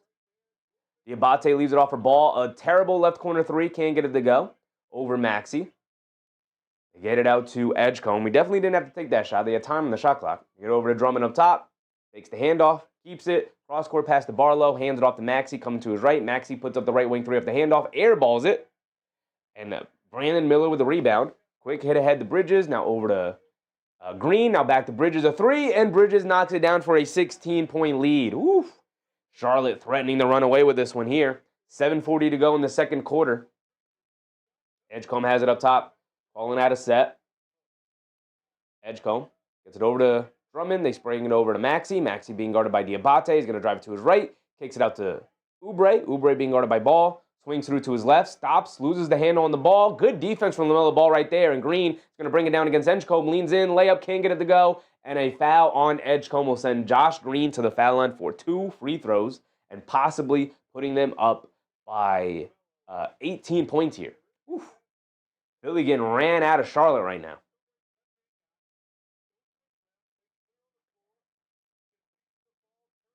Something you aren't always going to be able to say about Lamelo. Really good defense there on Oubre.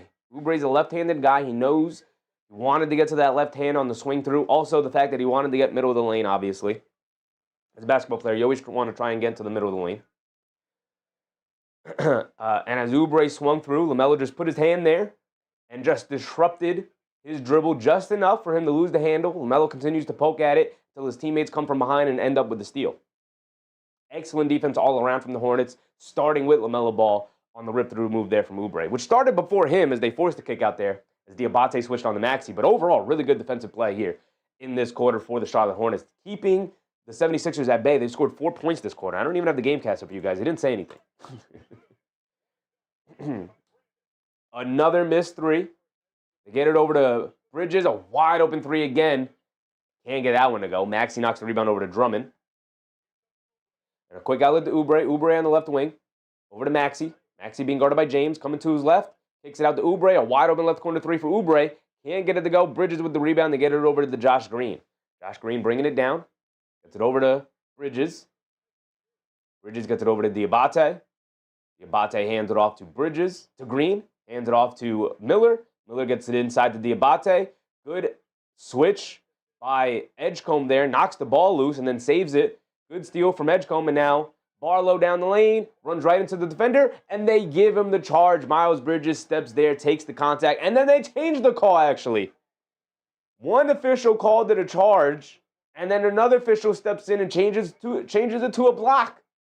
Come on, man. I think that's a charge.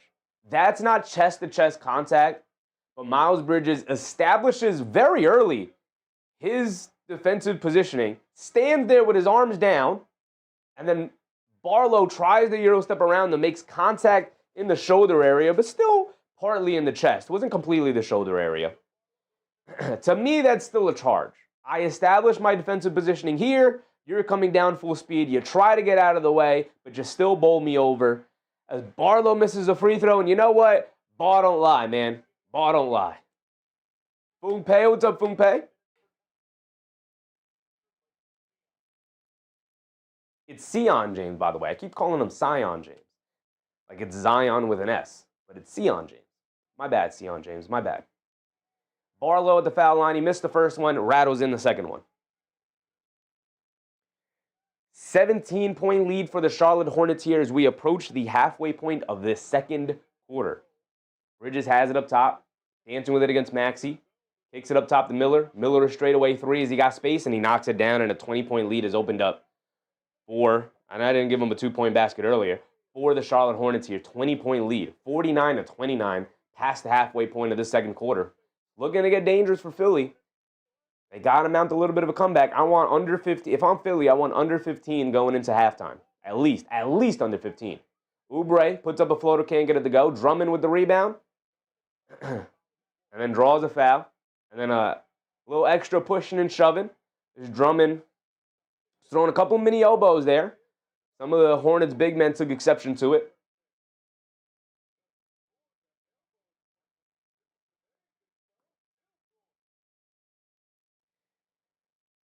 TRV P Starve? What's up, TRP? TRV. What's up, TRV? Man, I hope Maxey gets 20 points with 1 steal. He'll probably get his 20. I mean, he's a 30-point-per-game scorer. He's got 2 points right now. He's only taken 4 shots. He's going to be uber aggressive in the second half to try and pull his team back into this one. Don't expect him to stay under 20 here tonight. Edgecombe lines up a left wing 3, and he knocks it down. That'll go a long way. 49-32. Miller dancing with it up top, coming to his left off the Kalkbrenner screen. Has it at the foul line. Maxey, some good defense, forcing him to kick it out the Bridges. He's being guarded by Edgecombe. Maxey now switches on the Bridges. Bridges is going to drive it down, put his head down, stop, turn, spin in the lane, pump fake, steps through, scoop layup, gets blocked out of there by Drummond, but the ball right to Knipple, and he can't get the 3 to go. Skying for the rebound is Bridges, but knocked out of his hands by Oubre. Here comes Philly, hit ahead to Edgecombe for the two-handed slam, and a nice pass from Maxey. And just like that, it's back to 15. There you go. There you go. Forgot to give them the 3 earlier as well. But I accidentally gave Charlotte the 3. And the 2. Giving Charlotte all the points. My bad. My bad, Philly. I'm shortchanging you. Heavy. Oh, yeah, I did it again. It is 34-49. And, all right, that took away all their points. Also 34. With 5 minutes to go here in the second quarter. Maxey's leveraging his gravity right now, feeding Edgecombe twice for 5 quick points for Edgecombe. Once on a 3 as he was coming off a handoff. Quickly sprung it over back to Edgecombe in the left wing, and he was able to knock down a 3. Had enough space to get it off. And then this time, off the fight for the rebound, Oubre a quick, nice outlet, or Andre Drummond a quick, nice outlet pass to Maxey, who was able to hit ahead to Edgecombe as the Hornets did a bad job balancing their defense and getting back on defense. And 5 quick points for Edgecombe, off of 2 assists for Maxey. Their backcourt leading the way. Cuts it back to 15. And I said, get it under 15 before halftime. And there's 5 minutes to go. They got it under 15. So if they can get it to 10, hovering around 10, if not better, before halftime, you got to feel good about your chances. This is a really good second quarter for the Hornets and a really disastrous second quarter for the 76ers here. Before that 5-point swing from Edgecombe, they had scored 7 points in the second quarter. 7. We were 6 minutes and 30 seconds into this quarter, and they had scored 7 points. Very reminiscent of their third quarter against the Knicks, in which their offense really struggled as the Knicks tightened up their defense. The Hornets tightening up their defense in this second quarter, and Philly really struggling to find any open lanes right now. Cross signal, what's up, cross signal? But those back-to-back baskets and cutting into the lead by 5 points, it was 20, now down to 15. Forces Charlotte to call the timeout. Want to talk a couple things over. Want to quell some of the momentum from Philly because they can also be a pretty explosive offense, especially led by guys like Maxey and Edgecombe.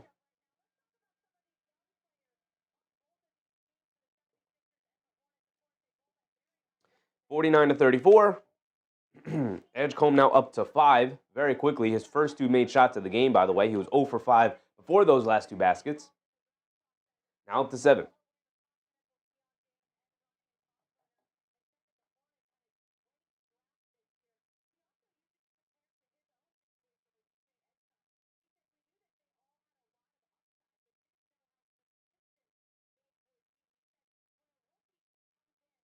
Trendon Watford is going to sub in here. Philly looking for a little versatility out there offensively to kind of grease the wheels a little bit. They apply some backcourt pressure to Knipple, who gets it out to Bridges. Bridges has to rush it down. Hit ahead to Sexton, wide open in the lane. Throws the lob up top to Ryan Kalkbrenner for the 2-handed slam. Really bad floor balance for the 76ers. Not sure if a full court press is the thing to get them back into this game. I think exactly what they were doing was working. Maybe trying to catch them sleeping coming out of the timeout, but Charlotte does a really good job of breaking that press, Maxey throws up a tough contested floater, can't get it to go. Knipple, nice strong rebound against Bona. I was going to drive it down, gets the ball knocked out of his hands by Maxey, but it's going to, no, they're going to say, all right. They at first gave it back to Philly, but now the officials come over, talk about it, and they're going to quickly rectify that. It should go back to Charlotte here. Out of bounds off of Maxey.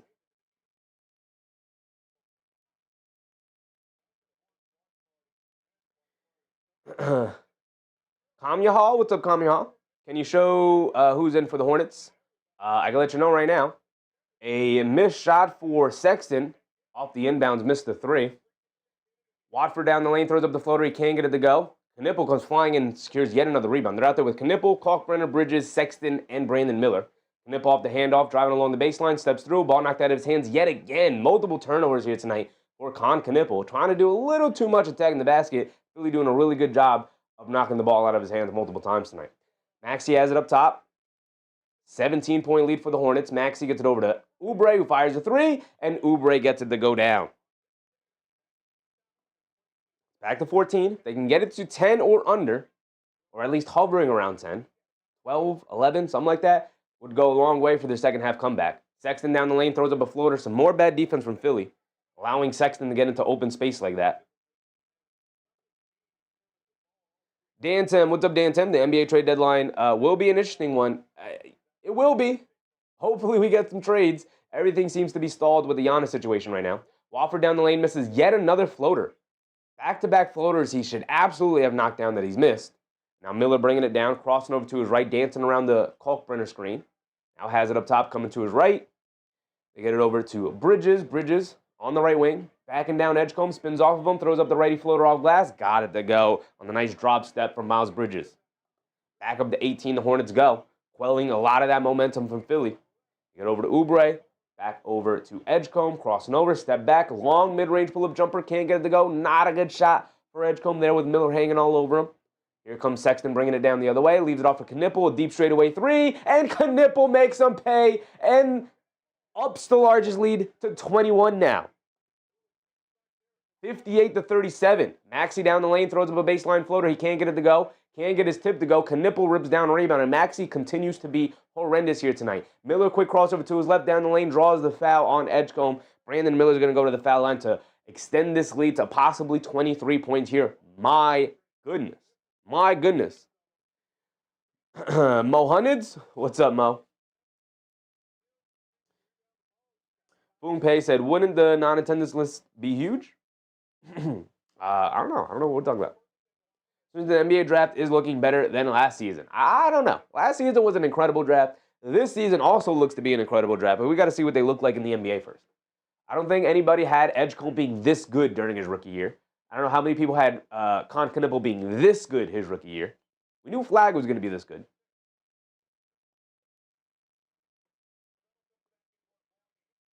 Lamelo comes back in. Grant Williams also comes in, so they're out there with Ball, Sexton, Miller, Grant Williams, and Kalkbrenner. 2:30 to go. And a foul on Sexton trying to face guard Maxey out there. Mo Hunnits, how's it going, brother? Hornets fan, brother? Hornets fan? Nice celebratory first half here. Still got a second half of basketball to go through, but a 23-point lead is a nice position to put yourself in. Oubre down the lane, kicks it out to Maxey. Maxey being guarded by Sexton. Maxey pulls it out. Now coming to his right up the Watford screen, snaking it back to his left hand. Grant Williams switches out onto him. Maxey loses the handle on the ball, and Miller able to pick it up. And Maxey continues to be absolutely horrendous here in this first half. Sexton down the lane, loses the handle, but Kalkbrenner picks it up, kicks out the ball, pump fakes, down the lane, kicks it out to Sexton. He'll line up the three, and he's going to knock down the three. My goodness, the Hornets are just running the Sixers out of the building right now. 63-37. My score was slightly off. There was a 2-point shot I didn't give them. Maxey down the lane. And they called the timeout, and Colin Sexton continued to face guard him during the timeout. Maxey had to dribble around him to get a layup. Mo Hunter with a subscription. Appreciate you, Mo, man. Hope you're having a good time tonight. Mo Hunter said, yeah, our defense has improved. Very much so. Very much so. Just really solid defense for the Hornets. Obviously, it just looks like guys started taking pride in their defense. Just staying in front of people. Just stay in front of them. Don't give up blow-bys, which the Hornets definitely struggled with to start the year and throughout the last couple of years. Just don't give up blow-bys. Just stay on them and just force a tough shot. If they get into the lane and shoot a floater, just make it tough. If they make it, they make it. It is what it is, right? And I think they've just played solid. They forced Philly into some uncomfortable situations, and some shots that they normally knock down, they have not knocked down tonight because Charlotte is there, contesting it. Sometimes that's all it takes. Adam Coro, what's up, Adam? Robes Pierre, what's up, Robes? Adam said, Maxey is giving me money. Shout out to you, brother. Shout out to you. Hayes said, yay. Yay.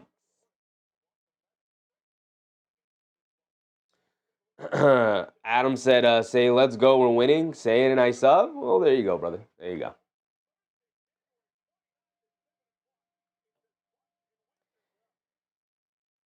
Oubre actually leading the way with 11 points.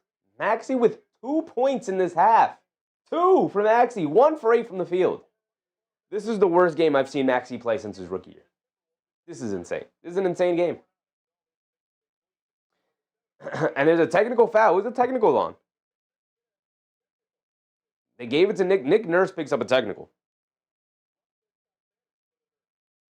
And now a 27-point lead has opened up for the Charlotte Hornets here, as I believe Sexton was the one that knocked down the free throw. No, Lamelo knocked down the technical free throw.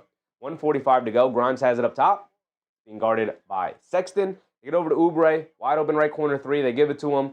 Can't knock it down. Well short. Sexton chases down the long rebound.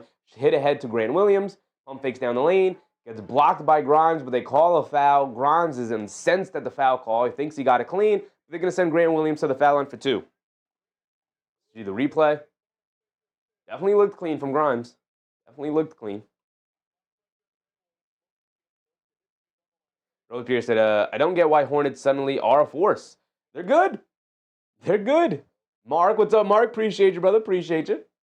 Always love seeing Mark in the chat. Grant Williams misses the first free throw. Ball don't lie, man. Ball don't lie. Boom Pay said, game's getting out of hand. Yes, it is. Very quickly. Vine said, how many does Colin have?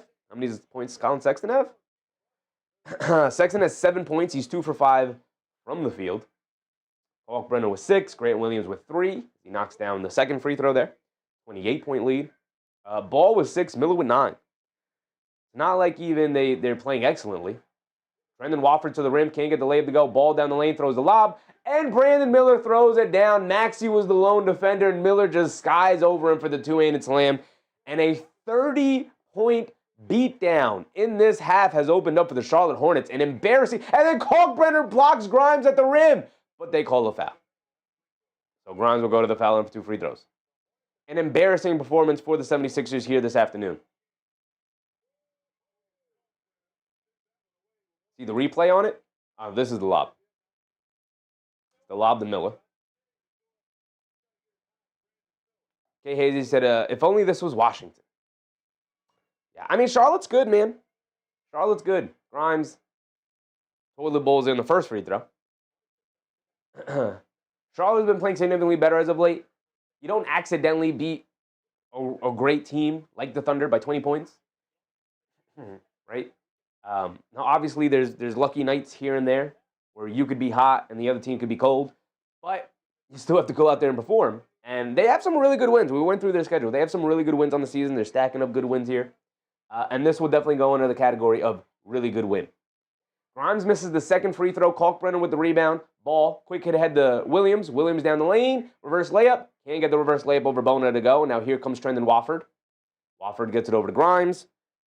My timer's ticked out. My bad. I let it keep going. Grimes puts up the 3. Can't get it to go. Good box out from Grant Williams on Bona. Kalkbrenner cleans it up. Cross court over the ball. Inside to Miller. Miller's going to dribble it back out. Kicks it out to Sexton. He's going to line up a 3. Well contested. Off the back rim. Can't get it to go. Lamelo ball. Gets the offensive rebound. And before he even comes down, flips it up off the backboard into the basket for another highlight 2-point basket for Lamelo Ball on the Hornets here. Get over to Oubre. He's going to drive it down against Williams to the basket. Gets the layup to go and the foul. So you can go to the foul line for one more. This one has already gotten out of reach for the 76ers here. Unless Tyrese Maxey goes absolutely nuclear in the second half, this one might already be over. It might. It might. Chi-Chi, what's up, Chi-Chi?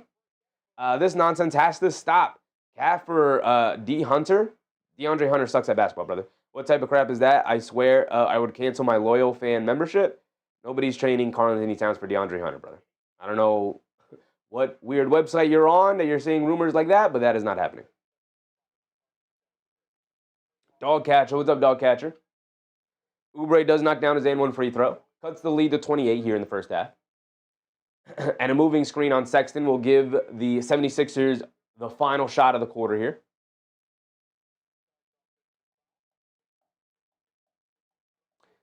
Dog Catcher said, 76ers feeling the first half sting from the Hornets. Yep. Hornets suddenly really feisty out here. Really feisty. They've been feisty most of the year, but they were still losing. Really feisty right now.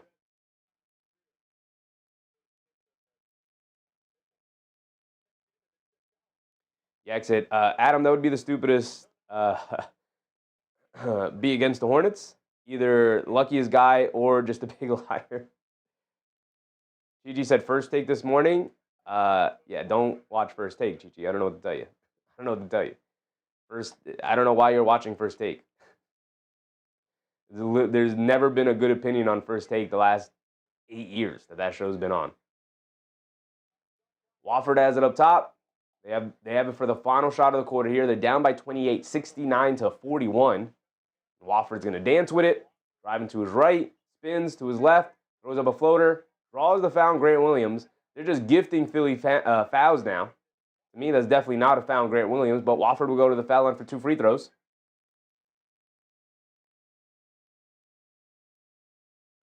That was a terrible possession, by the way, by Philly. It was simply just a trend in Wofford isolation. And I like Wofford as a player. But my goodness, was nobody else involved in that. For the final shot of the quarter, Wofford at the foul line misses a free throw, man. Ball does not lie. The ball does not lie, y'all.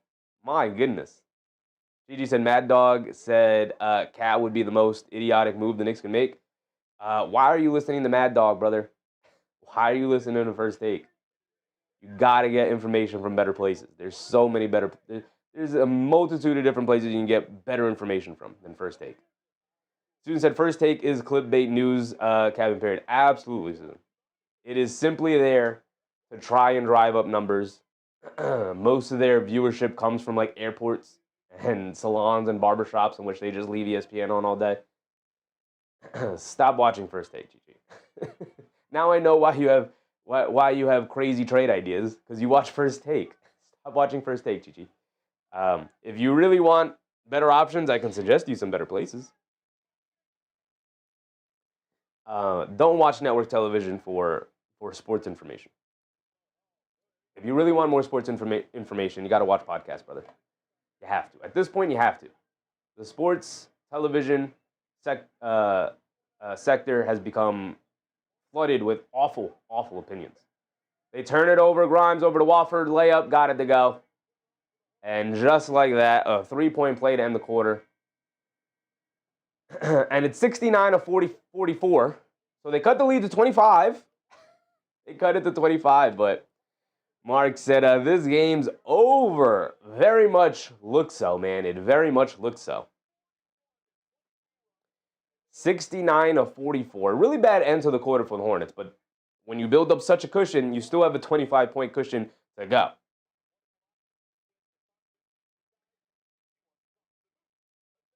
Rose Pierce said, listen to Kendrick Perkins.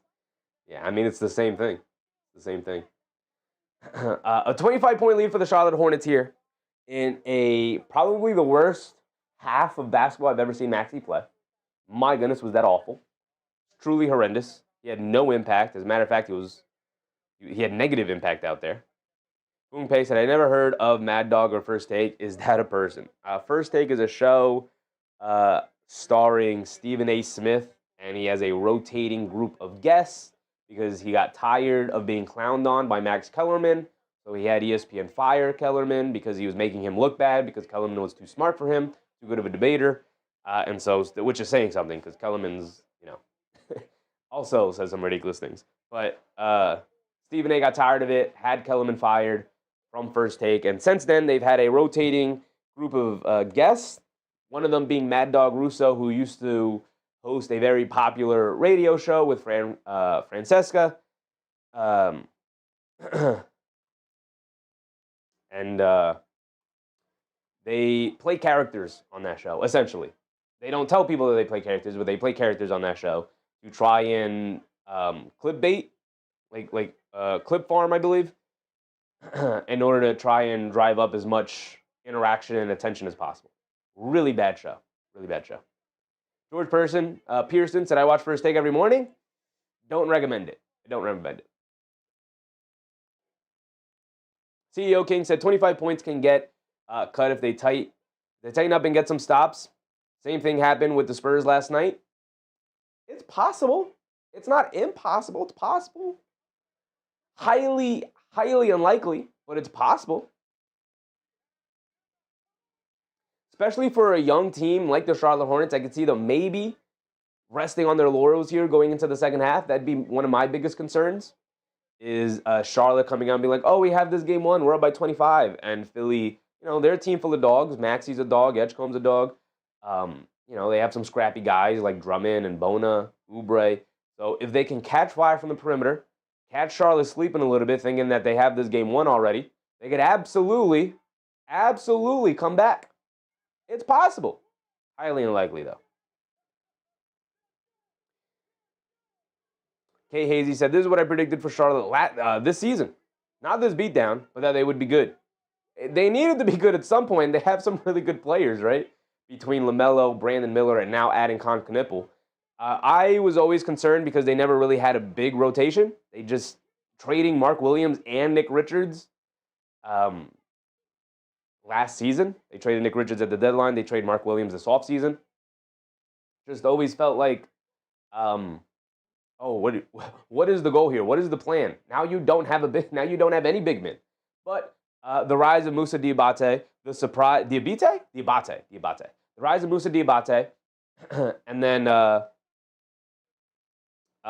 the emergence of Ryan Kalkbrenner as a second-round pick has kind of solidified for a bit their center rotation here. They're good centers, but they're not great centers and whatnot. So for a bit, it's solidified their center rotation right now. But think about it. If Ryan Kalkbrenner isn't an NBA-ready big man out of the draft as a second-round draft pick, they have to rely on Moussa Diabate, who's an undersized big to begin with, as their lone big man on this roster. They don't have one. They don't have one.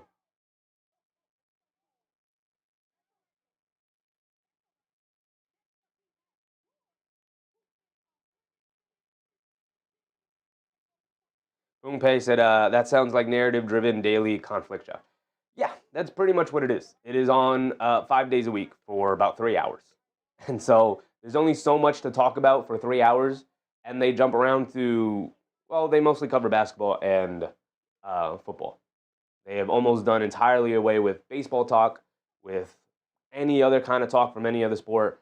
There's no hockey talk. There's no hockey representation. There's no golf talk. And that's all they do. That's all they do. There's almost no WNBA talk. They tried to integrate it last year, but they're so bad at it that just really bad coverage of sports. Joseph said 76ers have really fallen off, haven't they? I mean, a couple of bad losses here. They're going to drop to 24-21 if they end up losing tonight. We can look at the standings. Vega, what's up, Vega? Lamelo offensive OFR, 23 points total. What's OFR? For 23 points total? Is that what you mean? Lamelo for 23 points total? Maybe. We'll see how much he plays in the second half. We'll probably play normal rotation in the third quarter and see what the score is going into the fourth.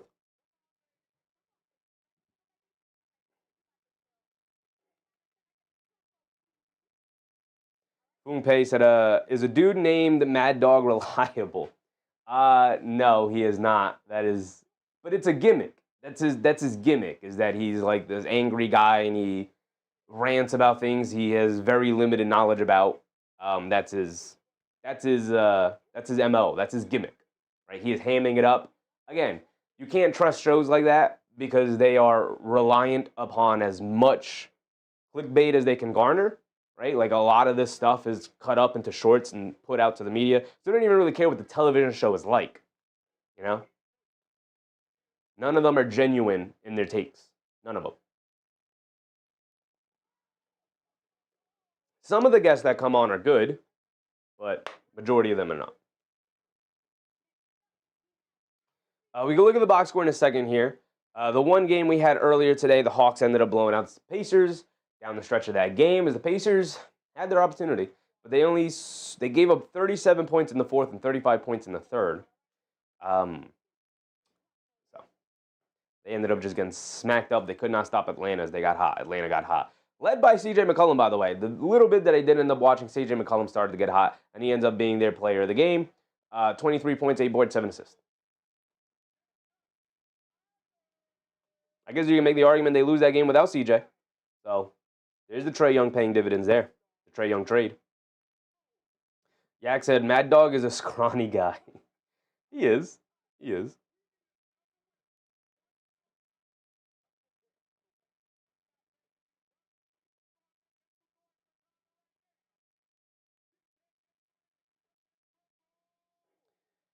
Yak said that the Pacers want to win. They didn't want to win. But I wanted them to win, Yak, because I don't want the Pacers to end up with a top 3 pick, man. I want them to end up with a top 3 pick. This is a loaded draft. The top 3 players in this draft seem like legitimately, all 3 of the guys seem like they're franchise-altering players. Right now. We'll see what happens when they come to the NBA. But between Darren Peterson, who, he has some health concerns already here in college, so we'll see. But if he can stay on the court, looks incredible as a guard. As a shooting guard. Like he looks like a very traditional shooting guard. Like, give me the ball, I can get to the mid-range, I can knock down shots. He looks like an old school classic shooting guard, and he looks awesome at it.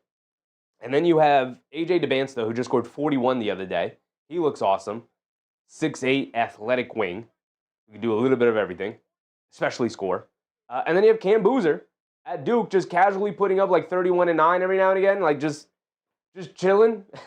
Very casual game. Like, he wasn't even hot or on fire or anything like that. He just put up a classic 31 and 9 for Duke over there. So the top 3 guys in this draft, and then not to mention some of the other guys down there who also, later on in the draft, who also look like they might have a shot to be, future All-Stars and whatnot. Like, we could say that in most drafts and whatnot, but my goodness, like Jalen Wilson for North Carolina, even some other guys that aren't going to go super high in the lottery, like Steinbach, I look at and I'm like, okay. There's, who's the kid? What's his name? Man, I'm forgetting his name already. Koa Pete. Koa Pete looks really interesting as a prospect as well. I think he's a guy who's going to come into the league and take a couple of years to kind of figure things out, but he's, I could see him being awesome as well. It's like, there's so many guys in this draft. The Knicks, by the way, have a first-round draft pick. They do have a first-round draft pick, so hopefully they use it. We know how that can go, but obviously, they need to recoup some of their young players here, as it doesn't seem like Gaudier is developing the way they kind of want him to develop. I know a lot of us really like McCullough. I'm not the biggest fan of Kevin McCullough Jr. I think he's fine, but, 24 years old. Has some aspects to his game where I'm like, does play hard. He does play hard. But as of right now, not helping the rotation. Didn't help the Knicks for one game. And at this point, I'm like, can you come in and be serviceable while the Knicks are dealing with injuries? But that's another conversation for another day.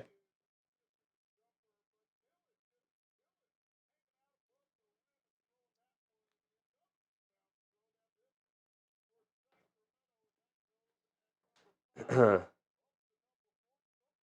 let's go through the box score. We can start with the team stats.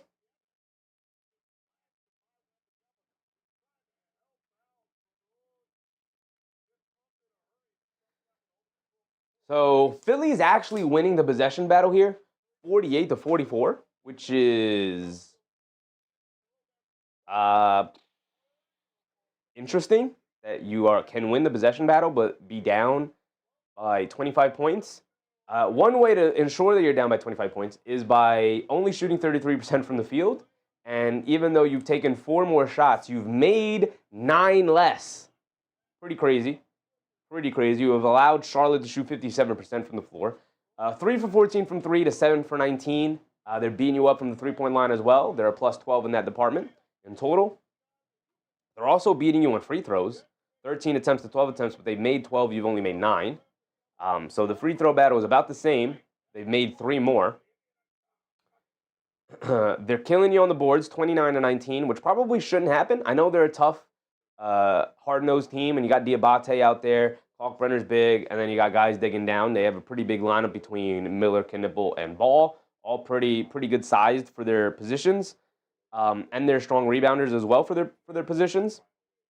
And so I guess it makes sense. But you have Bona, you have Drummond, you have Edgecombe, you have Oubre, and you're getting dominated on the boards. Like, you can't get dominated by 10 in the first half there. Offensive rebounds about the same though. But I guess I take that back, because the reason they're dominating you on the boards is because you missed so many shots. They're not dominating on the offensive glass. They've grabbed far more defensive rebounds because you missed so many times. 19 assists to 10. I mean, that kind of goes along with them not making shots. So very few opportunities to actually garner assists here tonight. 5 steals to 9. Philly's, forcing more turnovers, 12 turnovers to 10. So that's actually pretty even. But they picked up 9 steals as opposed to the Hornets only picking up 5. Points conceded off of turnovers, 9 to 18. The Hornets have conceded more points off of turnovers. Usually, that should go a long way in terms of helping you either remain in a game or actually building a lead and whatnot. It has not had almost any effect on this game here tonight. They have scored 9 more points off of turnovers, and yet Philly still finds themselves down by 25 at halftime here. Fast break points are about even, 15 to 11. Points in the paint, not too far off, 32 to 24, 8-point difference. Charlotte dominating the paint, but not by that much. 13 fouls to 9, 2 technicals for Philly tonight, and a flagrant. And their largest lead was 2 points. They led tonight by for 5% of the game. 5% they led here tonight. Charlotte has led for 86% and really opened it up in the second half of that second quarter. And that's how we find ourselves down by 25 here to the Charlotte Hornets. Looking at the box score for Philly, the main culprit for this situation is the supposed star player. 2 points, 1 for 8 from the field. Listen, I'll tell you guys this. Jalen Brunson has had bad games in the past. Of course, everybody has bad games every now and again. I'll be damned if I ever see Jalen Brunson with 2 points, 1 for 8 from the field in any first half of basketball while wearing a Knicks jersey. It ain't happening, man. He will not allow that to happen. He will not be 1 for 8 from the field for 2 points. Maxey does have 5 assists, though.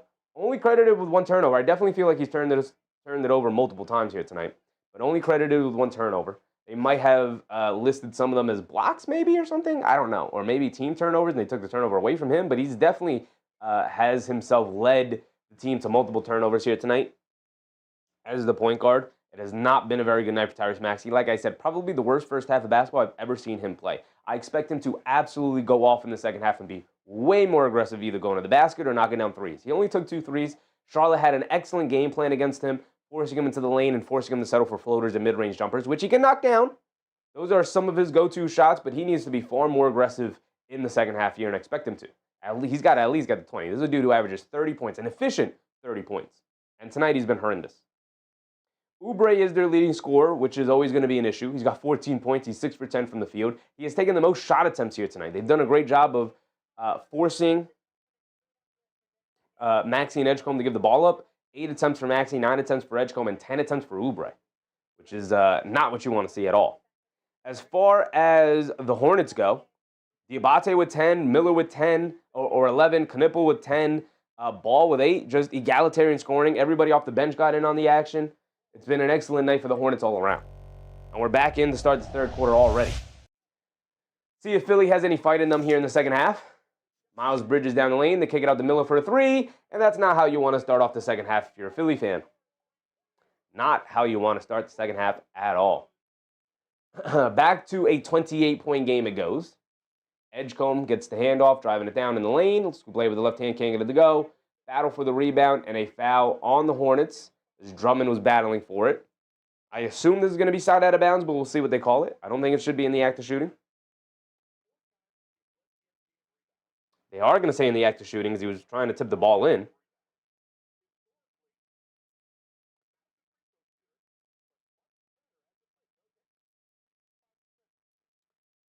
So Drummond at the foul line for 2 free throws. Misses the first one. This does not bode well for your comebacks to give up a 3 to start the quarter, and then Drummond goes to the foul line and misses a free throw.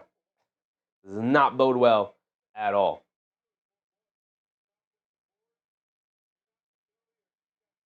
Drummond misses 2, and then knocked out of bounds. Barlow battling on the glass, and they call it out of bounds off of the Hornets.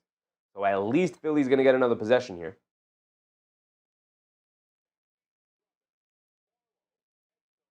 Maxey gets it into Edgecombe, hesitates from 3, going to pull it all the way back out, run some offense, coming to his left off a screen, walks into a pull of 3s, they leave him open. He can knock it down. Miller with the rebound, home run pass to Ball.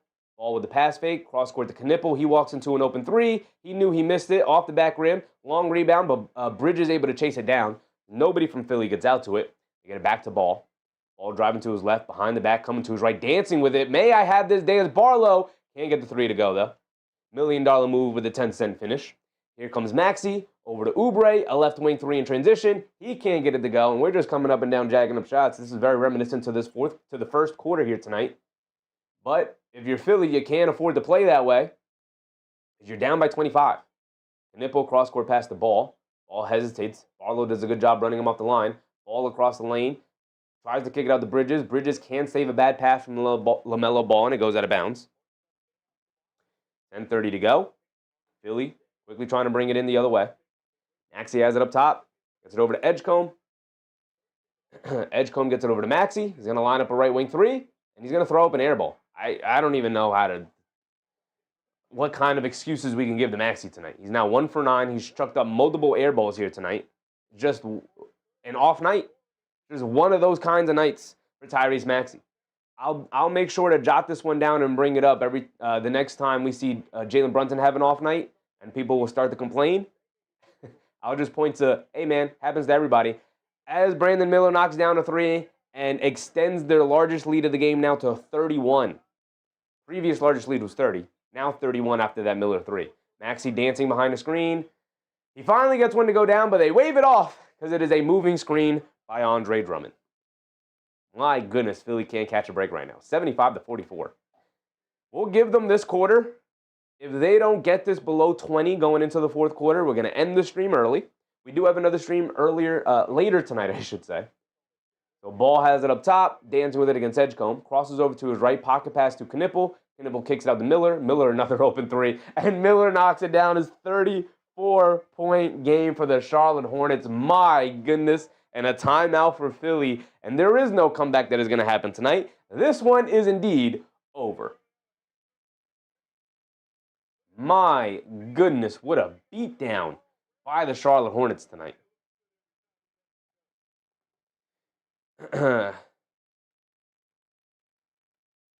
Boom Pay said, take pity on media figures. They are forced to say ridiculous things against their will. They are indeed not forced to say ridiculous things, brother. They are indeed not forced to do so. They do so upon their own volition.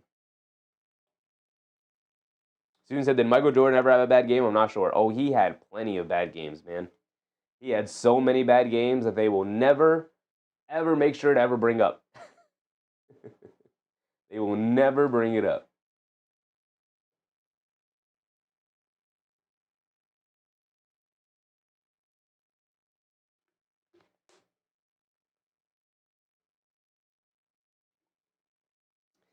Northeastern. What's up, Northeastern? Maxey is booty cheeks. He is bad.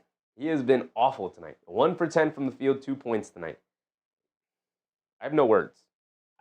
Listen, sometimes performances like this happen. But you can't have 2 points, man. You want to be in discussion for All-NBA. He is an All-NBA performer this year, no doubt. But you want to be in discussion for first-team All-NBA. You want to be a fringe MVP candidate. You can't have 2 points on 1 for 10 shooting. You can't have nights like this. You could have bad nights. You could be 5 for 15 for, 10 points tonight and be down 30. That could happen. You can't be 1 for 10 for 2 points, man. 2 points?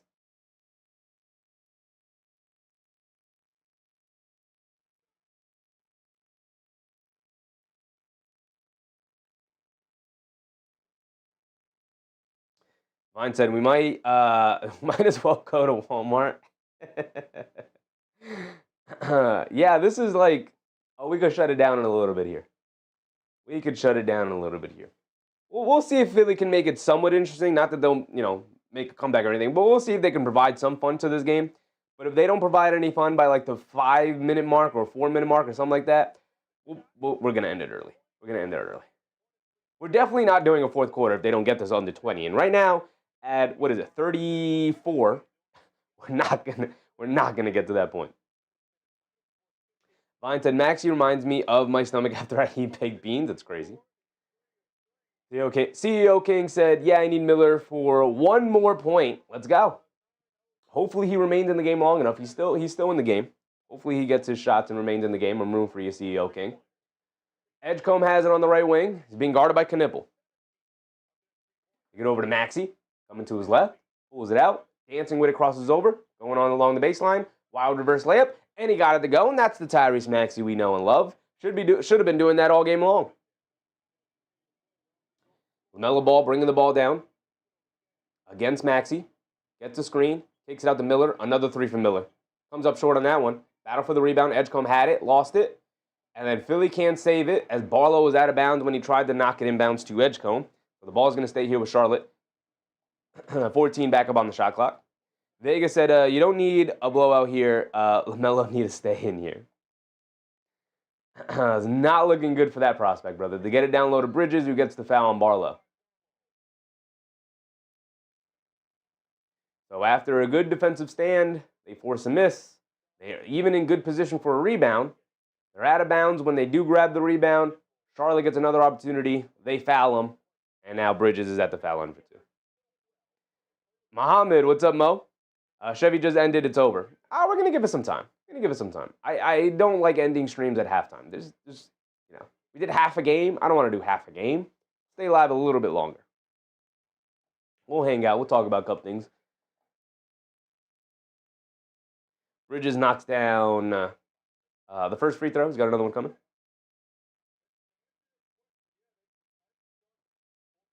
No, they call a lane violation on the second free throw. So even though he made it, they wave it off. 79-46, though. 33-point game. 9 minutes to go. Again, we'll at least do half of this quarter. And see, again, if Maxey can get hot here, at least give us some form of entertainment. Maxey being guarded by Miller, coming to his left, sneaking it back to his right hand to get it out to Edgecombe. Edgecombe attacking the lane, puts up the floater, draws the foul.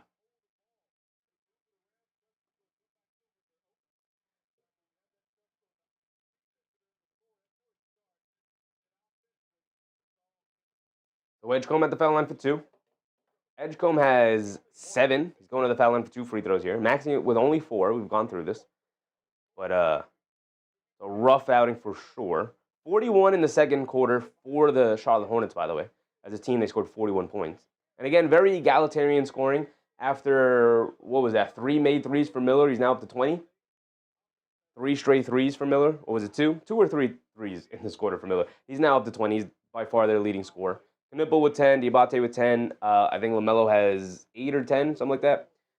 Everybody's gotten in on the... Lamelo was 8. You can see it right there. Lamelo was 8. Everybody's gotten in on the action tonight. Nobody has hogged the ball. Miller now getting off with wide open threes.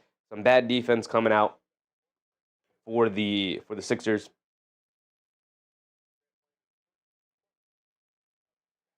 Lamelo up top. Kicks it out to Miller. Extra pass to Grant Williams. Pump fakes out of the right corner. Takes it over to Knipple. Extra pass the ball. He's going to line up a contested left wing 3, and he's going to knock it down. Okay. Knipple, Edgecombe did knock down both free throws, but you're trading 2s for 3s at this point. It was great ball movement from the Hornets. It was a nice in-rhythm shot for Lamelo Ball. Maxey to the lane, knocks down a scoop layup high off glass. Maxey still out there trying to compete, but it's 32.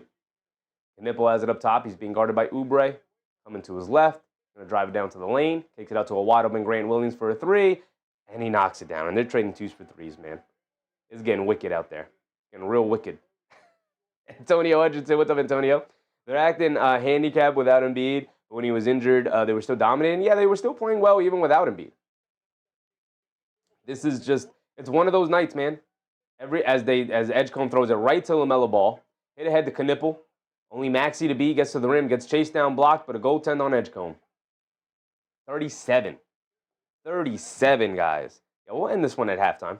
I mean, not halftime. We'll end this one at halfway point at 6 minutes. No need to watch this murder live on television. No need to be broadcasting the murder. Get over to Oubre. Oubre being guarded by Ball. Coming to his right, driving it down. He's got an open lane to the rim. Gets the floater to go down, and he draws the foul.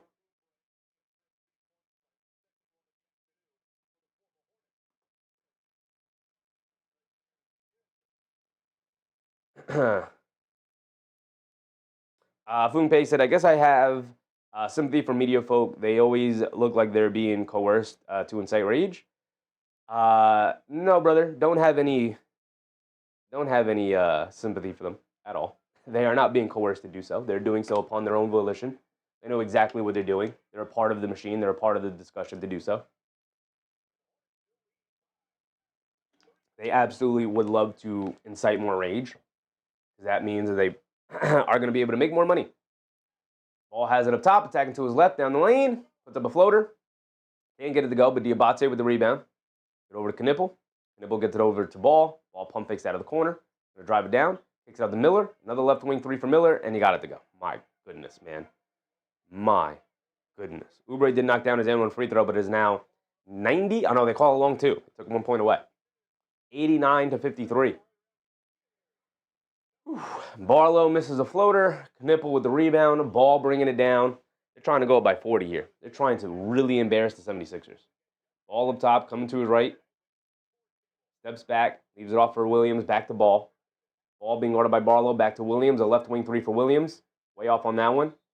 And a foul on Andre Drummond. Even when they get a stop, they can't catch a break. So we're at 6:23 to go.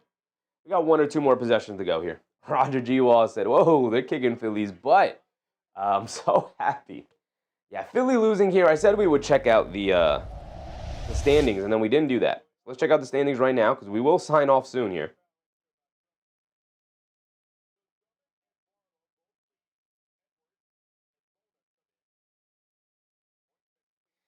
So Philly will end up losing today. They'll drop to 24-21. They'll be tied with the Orlando Magic in the loss column. 1 game ahead of the Heat and the Bulls in the loss column. So suddenly there's a little bit of a separation between the top 4 and the play-in teams.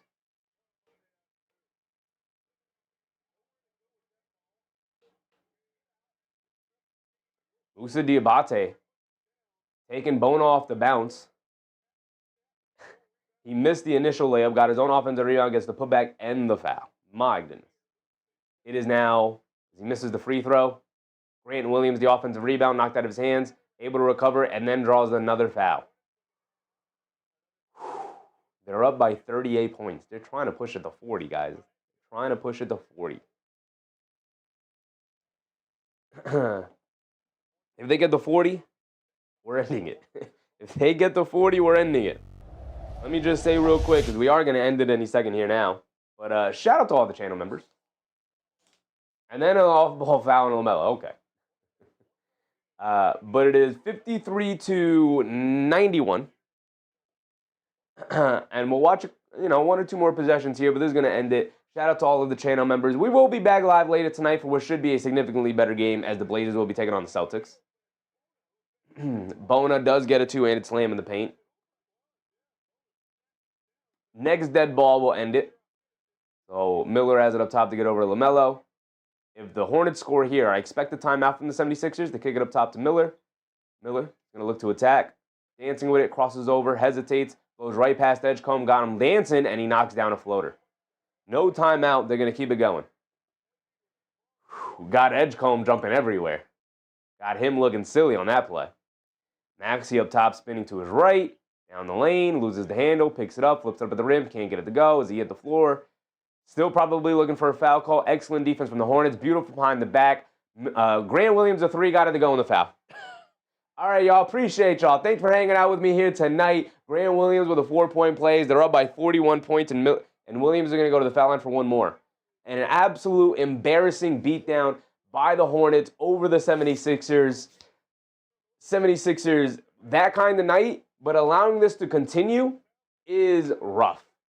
It is indeed really, really rough to see. Even the Knicks, when they were playing poorly, didn't get embarrassed to this degree. I mean, they got embarrassed by the Mavs, but they went down by 30 and then kept it somewhat respectable in the 20s the remainder of the game. You know, they never let it get to 40. It's now 42 with Grant Williams at the foul line for one more. So we're going to end it right there. I appreciate you guys for hanging out with me, even through the beatdown. Kate Hazy, Susan, Dan Newberry Sports, Oda Austin, CEO King. D Nice, what's up, D Nice? Spoon Pay, appreciate you guys. As always, we will be back later tonight for what should be a much better game between two really good, competitive, hardworking teams. The Trailblazers will be taking on the Celtics, 8 o'clock start time, so we will be live at 7:30. And the 76ers just throw the ball away. They can't do anything right tonight. My goodness, this is bad. This is real bad. Maybe they have issues in the locker room, right? I mean, that was the big story with the Knicks, is that they have issues in the locker room because they lost by 30 to the Mavs. Maybe Philly has issues in the locker room tonight. Obviously, that's a joke. But we'll be live later tonight.